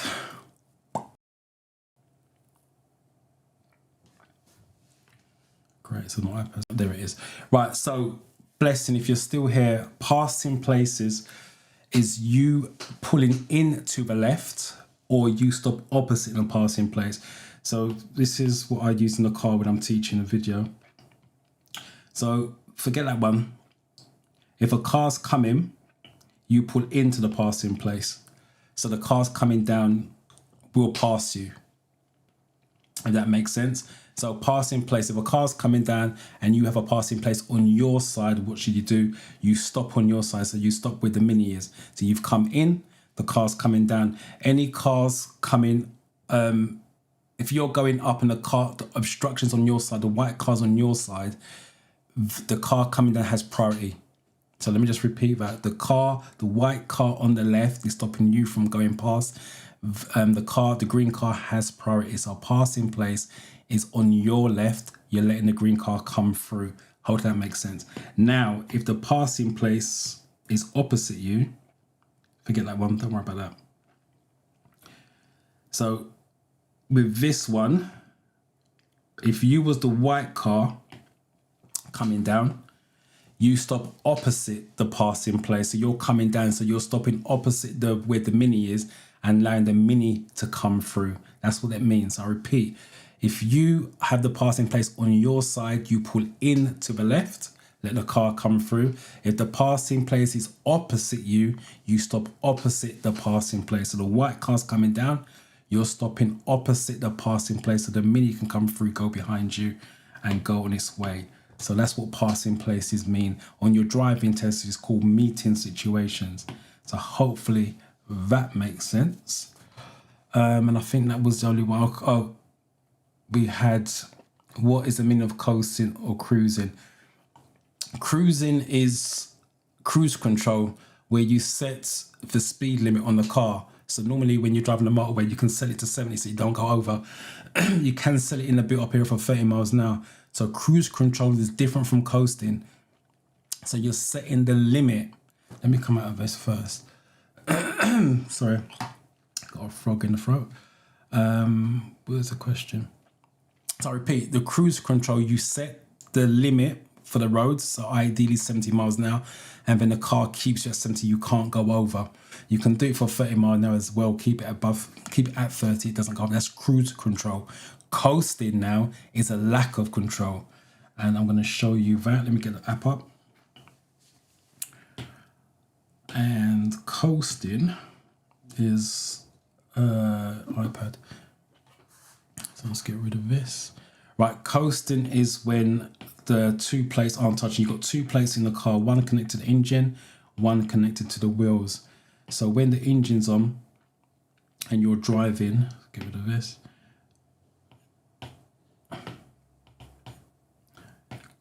That's driving.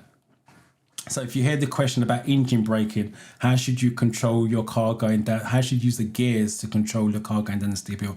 Choose a low gear and use the brakes as necessary. So when you come off the gas in a low gear, so I'm in gear 1 at the moment. And when I come off the gas, the engine slows down, the wheels slow down. That's what we call engine braking.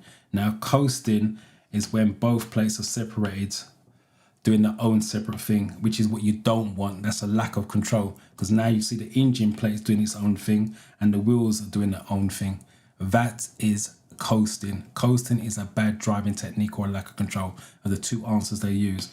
What you want is the two plates touching for as long as possible, and then when you come off the gas, the engine slows the wheels down so you're in control. And then when the car is slow enough, you can now put the clutch down. That's what we call controlled. So hopefully that makes sense with the coasting. And I think that was all that was mentioned on that. So hopefully, as I said, something slightly different where I gave you a bit more detail, and hopefully that helps you guys out. Right, let's catch up with these comments. Then I'll wipe the iPad, I might need it in a minute. Can you explain with a one lane? I don't know what that means. Can you explain with a one lane? Give me a little bit more than that.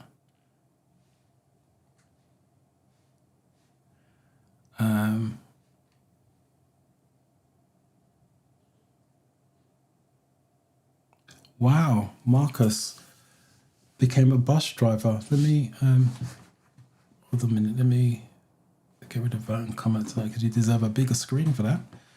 Well done to you. Hi sir, good morning. Came after a long time here on live after passing theory and practical. I became a bus driver now. Very happy and thank you once again. Thanks a lot.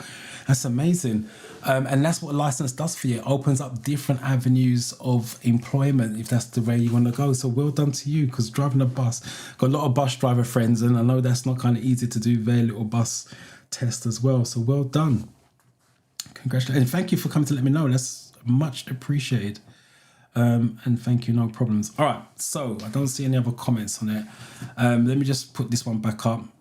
Please let me know what you mean by one lane, and I can explain, hopefully I can explain it before we sign off. But outside of that, I don't know what you mean. Can you explain with a one lane?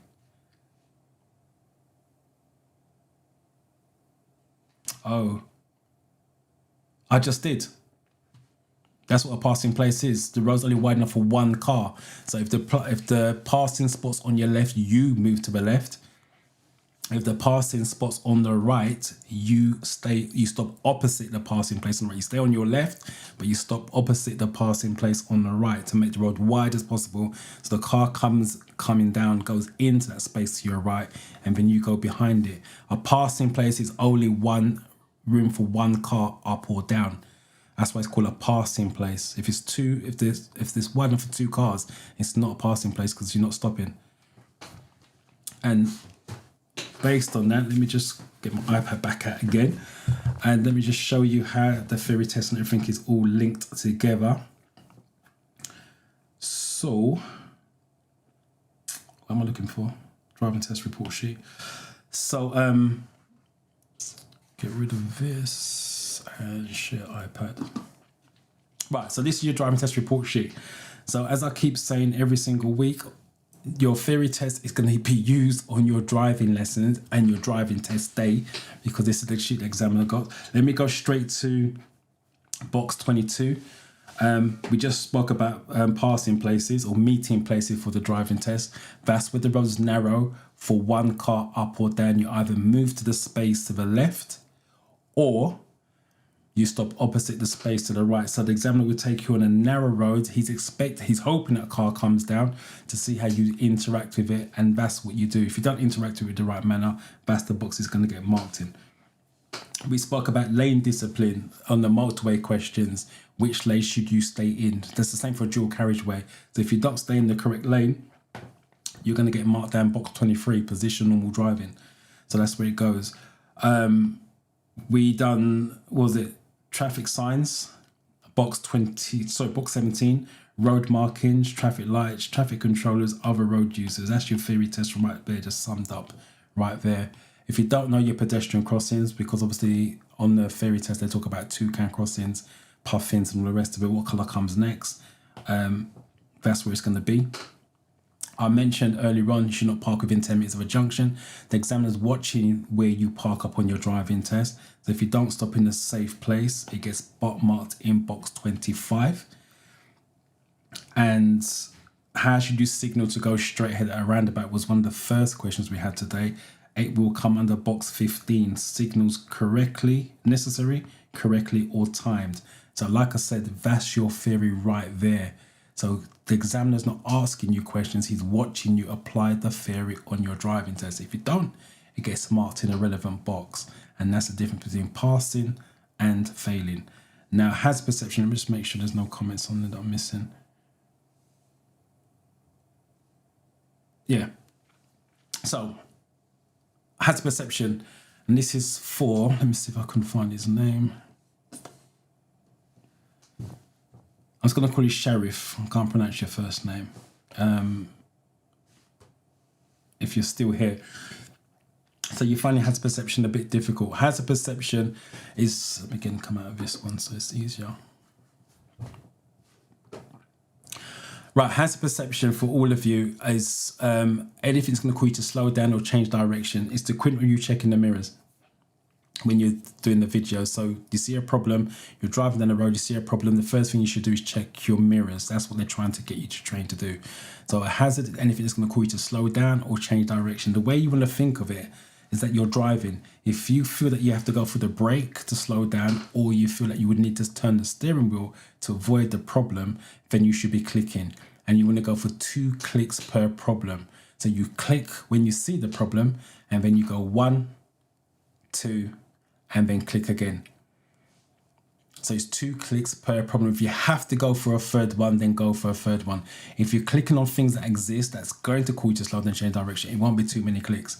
But if you click on stuff that don't exist, that will be a problem as you go through. So I repeat, a hazard is anything that's going to call you to slow down. If you think you have to go for the brake to slow down, or use the steering wheel to move left or right, you should be clicking 2 clicks per problem. So hopefully that makes a bit more sense on what you're clicking on. And the reason why you go for 2 clicks, if the first click's too early, the second one should land in a 5 or the 4. What they don't tell you on the videos is that you click early. If you click too early, you get a 0. It's not about you seeing the problem, it's about you getting a score for the problem, because you can see the problem, but if you click too early, it's going to be a 0. So now I would do a demonstration. So let me just shut this down and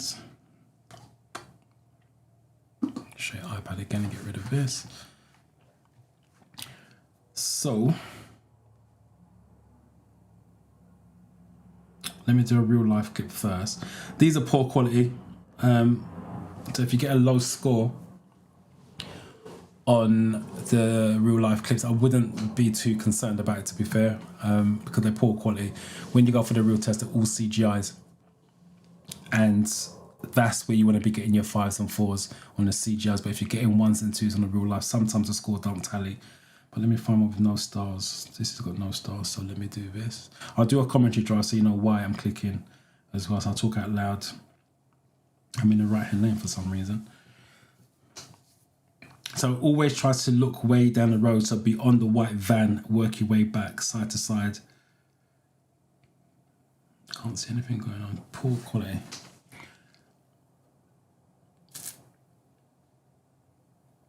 Still can't see anything.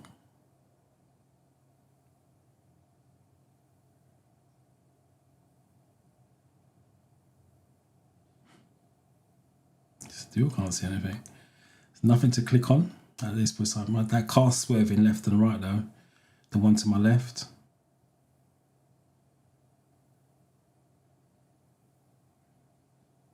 Roundabout. The car to my left is swerving. So I'm going to click on that. And I'm going to click again because it's coming to my lane. Only 4 clicks, and that's what I'm talking about. If you click on things that exist, there's nothing to click on that video other than the car. So again, review it back. So there's nothing going on here, no clicks necessary. And then let me just show you. So if you look at him now, he's very close to the left-hand lane. Go back to that green test sheet I just showed you, lane discipline. He's not got any discipline. That suggests there's an issue. Hence why I kept an eye on him and clicked as he comes to my side.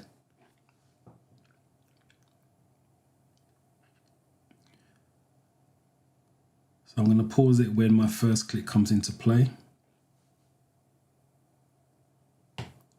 So there's my first click, which is a 5. And then I go for a second one, which is a 4. They'll always give you the highest mark. And then I went for another one because now, let me go back. 2 different problems, by the way. There's the first problem. So I got 2 clicks for the first problem. Take note, he's in his lane at this point in time. Now he's coming into my lane. Different problem, different click. And that's the reason why you go for 2 clicks per problem, not 2 clicks for 1 problem. or 4 clicks for one problem, should I say. So hopefully that makes sense. Let me just see if there's any comments on there. Let me come out of that.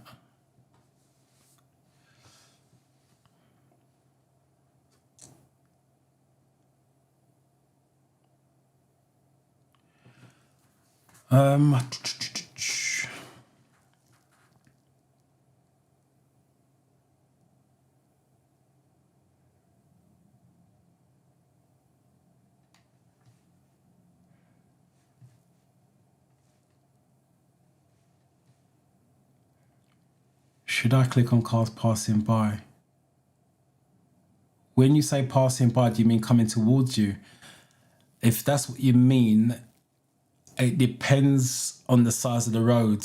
If a car's coming towards you, it's over the white line, for example, the space is tight, like we spoke about passing places, yes, because as instructors, we say less space, less speed. So the tighter your space is, the slower you should be going, hence using the brake. But if the road's wide, you're on your side of the road, the other car coming towards you is on their side of the road, not crossing the middle of the road, then no, it's not necessary because you're not slowing down. What happened if you click 3 or 4 times? You got to ask yourself, if you click why are you clicking 4 times? 3 times isn't going to matter as long as it's on issues that are concerning, if that makes sense. I repeat, there's one video. What's this one? Let me just do this before we go. Let me get rid of this. So it's the same video. I'm not going to play the whole video. There was nothing going on the whole video. So if I started to click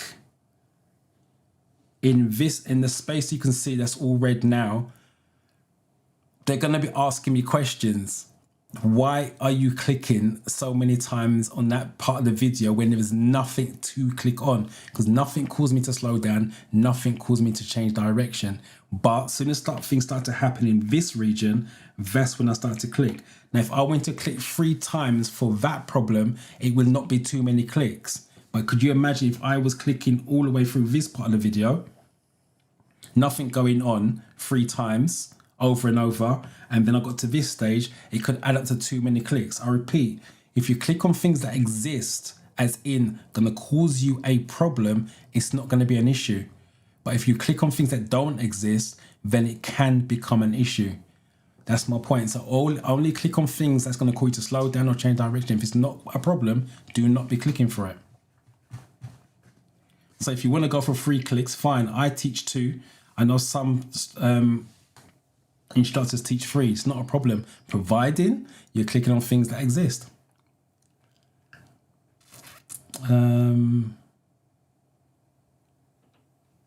So let me just deal with this. Deal with that one. John Bosco, I've not seen your name before, so welcome. I've got a test in 1 month with little knowledge. Questions, why are you booking a test with little knowledge? What do I read to ensure a pass? There's no such thing as ensure a pass, and in what order? Apps, that's what I would suggest. If you are, everyone's different, you've got to do what's right for you. Me, I would do apps because I'm a visual person. Me reading books don't work for me because I got dyslexia. And I tune out when I'm reading books. Apps is slightly different, it's more interactive. So you have to choose the platform that's right for you. But if you're asking my opinion, because that's what you're doing here, download an app. 4-in-1 is what I would recommend. The driving test success 4-in-1. Do each category individually. I've mentioned that before. And then when you've done each category individually, getting decent scores in those category scores, then move up to mock tests. You've got a month, so you've got more than enough time to get it in. But like I said, the question I would be asking you is why are you booking a test with little knowledge? So hopefully that helps you out. Gov, USA, Canada, I've not seen your name before, so welcome. Walid, just wanted to say thank you. I appreciate the thanks, what you thanking me for. Did you pass? What comes after red, amber? What comes after red, amber, green? You listen all the colours. That doesn't make sense. What comes after red, amber, green? That's all the colours. There's no other colours on the lights after that. But if you want me to break it down for you, hopefully that's what you're trying to say. So let me come out of that. And then let me pull it up here. What comes after red, amber, green? Right, with traffic light, let me get my traffic lights one up. Hold on one sec. So like I said, you guys are getting an in-depth study plan here. Where's my slides? Traffic lights. When do we do traffic lights? Tuesdays. Let me find Tuesday slides. No, we don't do it on Monday.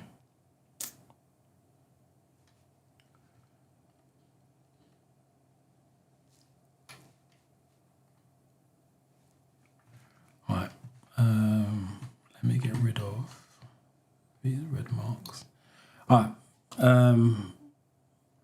Screen share. Right, traffic lights. If I get my cursor on this screen, hold on 1 second.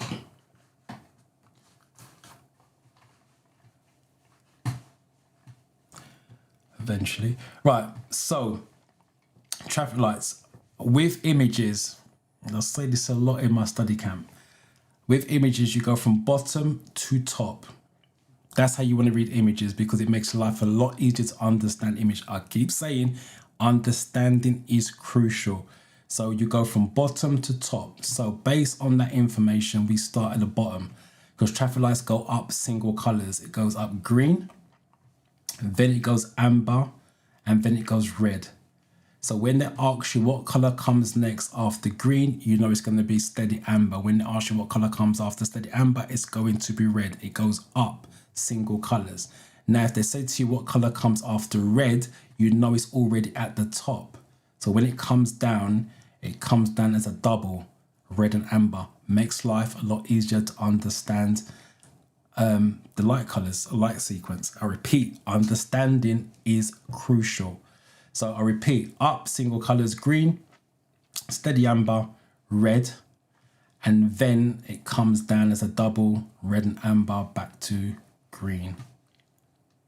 The only exception to that is Pelican crossing. When it's red, if they have to tell you what crossing it is.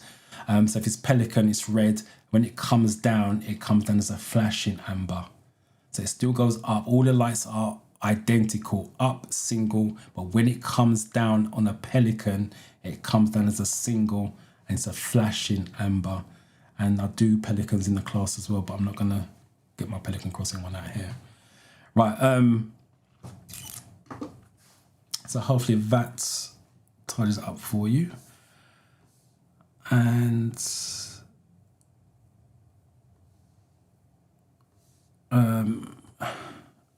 I use with, yeah, the double click is fine, but like I said, if you have to go for free, go for free. If you watch some of my old HADS perception videos, I've gone for free clicks because I thought I messed up. Remember, it's about getting a score. So if I have to go for free to make sure I get a 1 or a 2, because those 1 or 2s will add up to still a pass, I'd rather get a 1 and a 2 rather than getting a 0. So if I have to go for free, yeah, I'm going for free. It's not a problem. Remember, it's about getting a score. But in an ideal situation, it's just 2 clicks. But like to be human, we mess up. You watch my videos, I do. So do I always get 5s and 4s? No. But do I pass? Yes. And that's the key. All right, that's why you're thanking me. You watch all the videos all the time. I'm glad they're helpful. So again, I'll thank you for coming to the live stream and let me know that the videos are helpful. I failed my theory test 6 times now. I'm so tired. The question you got to ask yourself, why are you failing 6 times? That's the question you got to ask yourself. And what I mean by that, obviously you have asked yourself that. What I mean by that is sit down and have a serious talk to yourself. And it sounds weird. And what I mean by that is that you've taken 6 tests, which means you've got 6 pieces of data. Now what you want to do is put all those sheets that you've got, hopefully you've kept them, not thrown them away because they're data, and you put them side by side, and then you look at the categories. If the categories are all different, it's a lack of understanding, lack of knowledge. That's what I mean by lack of understanding. If the categories are very similar, then you know you're struggling on those particular categories and go again. But if you're failing 6 times, you haven't said what scores you're getting. And my if you're failing 6 times, I would imagine you're getting 40s or less, in my experience, if you're doing it 6 times. So it's a lack of knowledge. So you have to feel that knowledge. All on different categories. There you go. Look, I didn't see that bit. All on different categories. Yeah, it's just a lack of knowledge. Because if your knowledge is strong, you don't keep failing on different categories. You probably fail on certain categories, but you said all on different categories. So there's your answer right there. So go back to square one. Do each individual category on their own. Do a mock test for that category only. And then once you've done all 14, after you're getting solid scores on all 14 categories, you now start to do mock tests because you've got the general knowledge across the board. And you should start to see you're getting 44s, 45s, 46. But yeah, it's back to the drawing board. Hello sir, I have my theory test on the 6th of March. Your videos are the best and most helpful. Watched every single one. God, you must be sick of me then. I wish you luck on the 16th. You've got 3 weeks, give or take. So I wish you the best of luck. I'm here every Sunday. So again, while you're studying, if you got any questions, jot them down while you're studying. Bring it to the live and let's have a discussion about it. I get 41 every time I always pass the videos. It's just the last 2. I don't get that. I get 41 every time I always pass the videos. It's just the last 2 questions. I'm assuming the videos you mean has perception. I don't understand what you mean by the last 2 questions though. Because if you're getting 41, that means you're getting 9 to 10 questions wrong. I'm not understanding how you work out the last 2 questions that's making you fail. If you're seeing the last 2 questions as what you need to pass, as in 2 questions plus 41 is 43, that's the reason why you're failing. You're aiming low. Never aim low. And that's what some of you are doing. I need 43 to pass.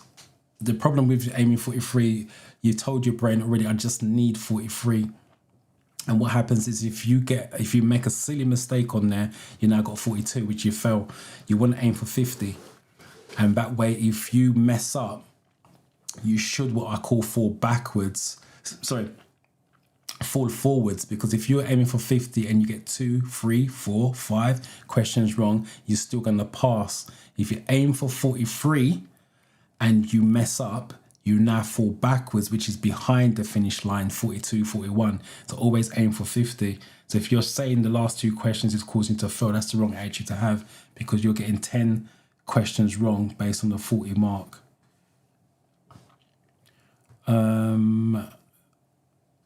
Good morning, sir. My theory test comes up on the 6th next month. I have no idea what that means. My dyslexia's not working that out. My provisional license is what you mean. When you guys spell something wrong, my brain doesn't comprehend it. It's just my learning style, sorry. But I'm assuming you mean my provisional license has my old address. Now I'm unsure what to do. Kindly advise me. Thank you. 6th of next month. You haven't got enough time to change it because it may be stuck in the post. Having the wrong address isn't a problem. It's ID. They would just want to be able to see your picture, your signature, and the watermarks. So that's not going to be a problem. When you go for your driving test, after you pass your theory test, I will get it updated for your driving test. So the license gets sent to your new address. But for your theory test, it's not an issue. Not an issue at all. So yeah, do it straight after you've passed. Link is in the description. Not a problem. That's what I'm here for. Again, not a problem. 50 out of 50. Not a problem. Advice on how to revise properly for a theory test due in less than 3 days. There's nothing I can say to that. Because like I said, you're cramming now. I'm not into cramming. My advice is cram. You've got no other opportunity. Your test is in 3 days. You can't even cancel it if it's 3 days. Less than 3 days. You can't cancel it either. That's cramming. I'm not into cramming. So I'm going to tell you to cram because that's the only thing I can do. You can't study 14 categories because now it's not quality studying. You're literally just cramming. So my advice is cram as best you can. And I wish you luck with that. I have a test next Monday. Monday is any way you can help. That's what the live sessions are for. I'm not. You're not asking me. You're not telling me what I'm supposed to help him with. It's been pretty rewarding being in attendance again today. Catch you next Sunday, 2 days before my theory tests. Hopefully, yeah. Come back again while you're studying. Jot down any questions that you may have, any concerns. Let's answer that. So we send you in that test next week. Totally confident. My apologies. You're here. So I appreciate you being here, even though it's late. Yeah, it's on YouTube. I don't take it down. So once this finishes, YouTube do what they do, process it. It's up there. I don't take it down. So it's all up there. All right, I've just done one, has perception. I still haven't done the second one yet. So that was what I'd showed you. Let me share my iPad. Take this down first. Share iPad. So that was the real life clip. Now I'm going to do CGI so you can see the difference in quality.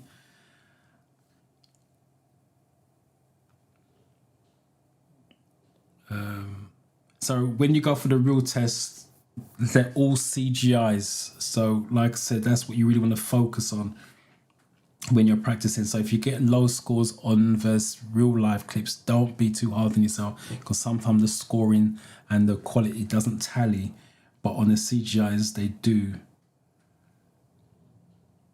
Let me find one with no stars. This has got no stars. Okay, so I'm going to click because I can't see around the bend. Always what if something's around there.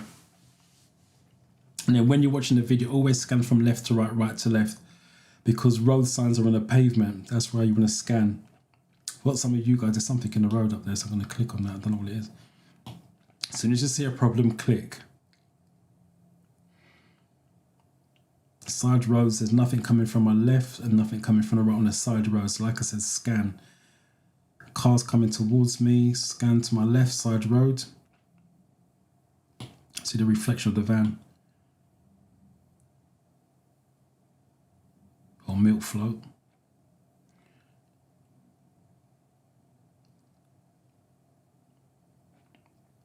And then keep scanning, because you never know if it's your double. That's a giveaway line, so I don't need to click on that. Again, 5 out of 5. So let's play it back to see if you can improve. So, like I said, there was something walking the road. You can see the yellow circle showing me there's something in the road. Again, anything that's going to cause you a problem, click on it. Don't be afraid to click, because if you click on things that exist, it won't be too many clicks. So let me just speed it up to save time. So as I was saying, scanning from left to right. So there's a side road to my left. Use windows for reflection. There you go. If you look in the window, you can see the reflection of the milk float. That's why I've clicked on it. Just about a 5 on that. And then the second click looks like a 3. But they give it a highest mark, and that's why you go for 2 clicks per problem. So hopefully, for those of you that struggle with the hazard perception, that's what you're going to try. Keep watching, scanning from left to right. I'm not saying be the Churchill dog and do that. Just literally slowly but surely go from left to right. When you guys are driving in real life as well, what you find that you're just doing that, driving blinker, but you're missing things at the side. Road signs are on the pavement, so you have to be scanning literally from left to right, pick up information early. All right, let me just see what you guys are saying. What's the most difficult category that most people fail in your opinion? Road signs. Road signs, road markings. Because there's lots of circles, lots of triangles. That's what people tend to fail on. But you got to remember the road signs and road markings. Oh, well, let me explain that. Road signs and road markings are common that people stress, worry, freak out about. But it's unlikely that you're going to get 8 road sign questions that's going to cause you to fail. Remember, it's a combination of different categories. So that plays a massive part, but it's a combination of different categories. Unlikely they're going to give you 8 questions for one category. So you can't really turn around and say, well, I failed on road signs. It's a combination of road signs plus other categories. But the biggest struggle in terms of learning is road signs. because there's lots of red circles, blue circles, all sorts with that one. You are welcome, no problem. My biggest issue is hazard perception. I just need to know the technique of clicking. Although I usually pass the mark, I just need to become consistent. No, you don't need to know the technique. What you need to know is what a hazard is. There's a difference. There's a technique I just showed you. I can do 2 clicks through the video. Doesn't mean I'm going to pass, but I know what a hazard is, so I know when to click. So it's not about technique. It's understanding the hazard. There's a difference. The technique is 2 clicks per problem. But if you don't know what the problem is, then the 2 clicks don't matter. So what you need to learn is what the hazard is. I repeat, anything that's going to cause you to slow down or change direction, and then you click twice for that particular problem. There's a subtle difference. And that's the last comment I'll see on there. Let me just make sure what comes as a red number. I think I covered all of the questions. Motorway questions, studs questions. Right, so you guys got in-depth answers. Traffic lights. So some of the slides that I cover in the camp. And I will do my best to make sure the questions aren't cut off next week. You can see the numbers right throughout.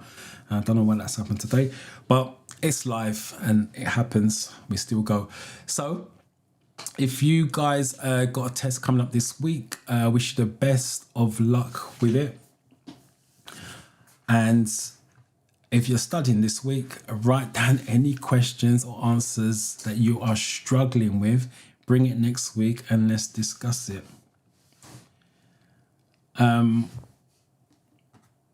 Let's discuss it. That's why, like I said, I go live. Why did you click for parked cars? I click for parked cars. Go back to what I said. You're clicking on anything that's going to cause you to slow down or change direction.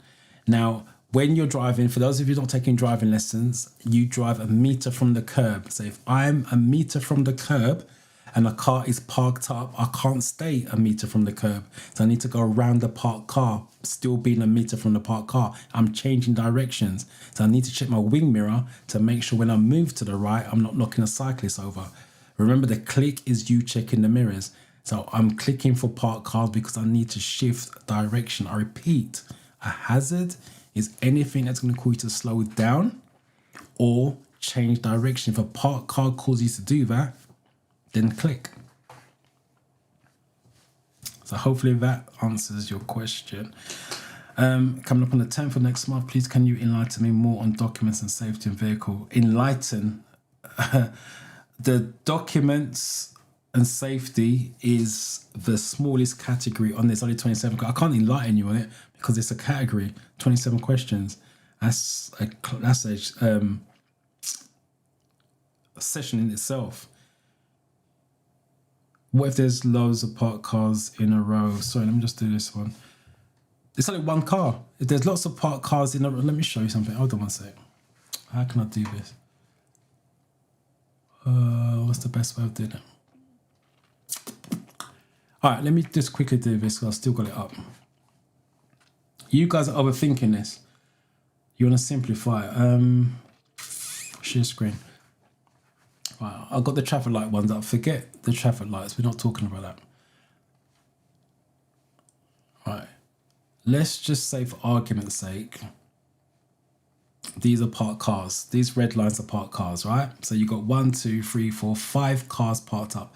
I'm a meter from the curb, right? Which means I need to go around the parked cars. So I can't be a meter from the curb if these guys are parked up. Let's just make him a bit more bigger, right? So it's a click. I'm moving out. I'm not going to click for every car because I'm already out. I'm not changing direction again. Once I pass him, I'm driving straight. So I don't need to click again. So it's 1 click per, or 2 clicks for the video. Click, 1, 2, click. 1 click per problem. This is the problem. These cars aren't a problem now because I'm still a meter away from them. Now, if one of them opens their car door, let's just say he opens his car door, I'm going to have to go around the car door. So it's another click, different problem. One problem get past, all of them stay a meter. He opens his car door. It's a different problem. I need to get away from his car door. Another click. Don't overthink it. So hopefully that makes sense.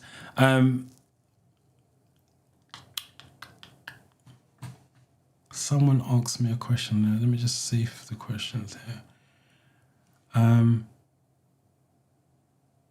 Let me just quickly show you something. Let me come out of this first.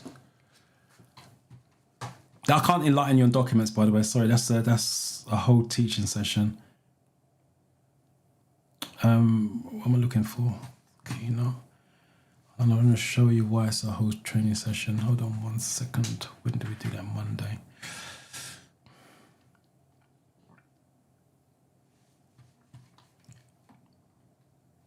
So as I said, I run a study camp Monday to Thursday.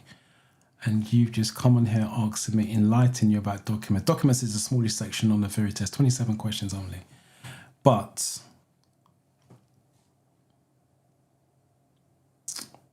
share screen. Which one should I do? This one, sorry. Talking to myself. These are the slides I use in the session. We do documents on Monday. As I said, it's a training session in itself. So these are the documents we cover: producer, tax, statutory off-road notification, insurance, MOT, V5C, documenting license. That's what we cover on a Monday. So in terms of enlightening you, that's a training session that I cover on a Monday. So for me to do that in a live ain't gonna happen. But I repeat, it is the smallest category in the theory test. So it's easy to study, easy to learn. That's the reason you want to be doing that. All right, let me see what you guys are saying. No problem. Hopefully I'll see you. I don't know why that's there like that. Let me do this. Hopefully I'll see you again next week. Please, can you show has a perception that makes you change direction? I've just done that. Changing direction, just moving left or turning right. Again, you guys are overthinking it. Moving left or moving right is changing direction. You drive in a straight line normally, and then if you have to go around a car, a bike, a car comes out from a give way line, for example, where you got to swerve, that's changing direction. It's not rocket science. Don't overthink it. Keep it simple. I repeat, the best way to think about it, you're driving. Imagine you're driving in the video. If you feel that you have to be using the brake or to move the steering wheel left or right, click. Is it advisable to book immediately? I don't know what you mean by that. You just said, is it advisable to book immediately? Immediately after what? Before you study, after you study, halfway through your study? You need to give me a bit more information on that.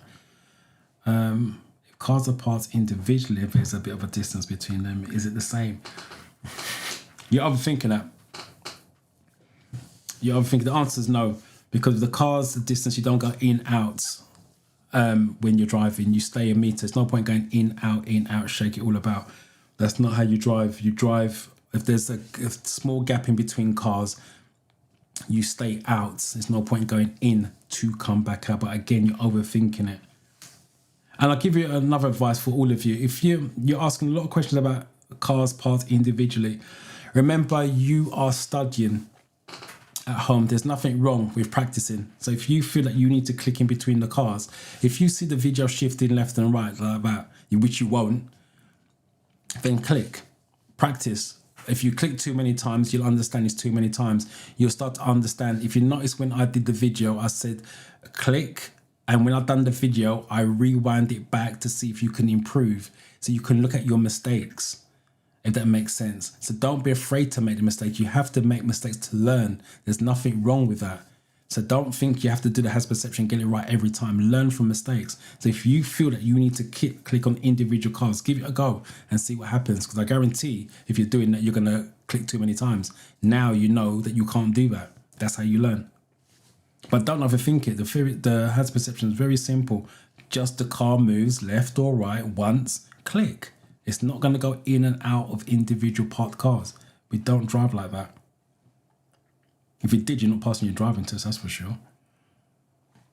But Sharif, give it a go. Just give it a go. Don't overthink it. Come back next week. Let me know how you got on. If you're still struggling, I'll try a different way if you like, but keep it simple. Change direction, slowing down, click. Move left or right, click. And then see how you go on. Anything that's going to cause you an issue, click. That's the best way I can advise you on that. Right, so I've actually enjoyed today's session. I've actually gone 2 hours, 20 minutes. I didn't even realise that. That's how much I enjoyed it. Different way of doing something. Like I said, I showed you some stuff that I'll do in the study camp, visually and everything else. If you are struggling, come and join us in the study camp. You get access to your pass.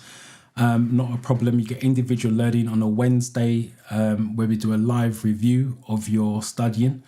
And we go again at the weekends, normally on a Saturday morning. We do a 2-hour training session on a Saturday morning to, again, do your personal stats that I can see. But outside of that, like I said, for those of you that got a test coming up, I wish you the best of luck with it. If you're studying during the week, write down your questions, answers, bring it to the live session next week. Let's discuss it. And I may do another one of these where I actually let you into the slides that I use in the classroom or online, because Zoom. And so you can see it visually, because I actually enjoyed that bit. Right, so outside of that, have a good weekend, safe one, and I shall see you back here next week, 10 o'clock. Especially for you latecomers, 10 a.m. See ya.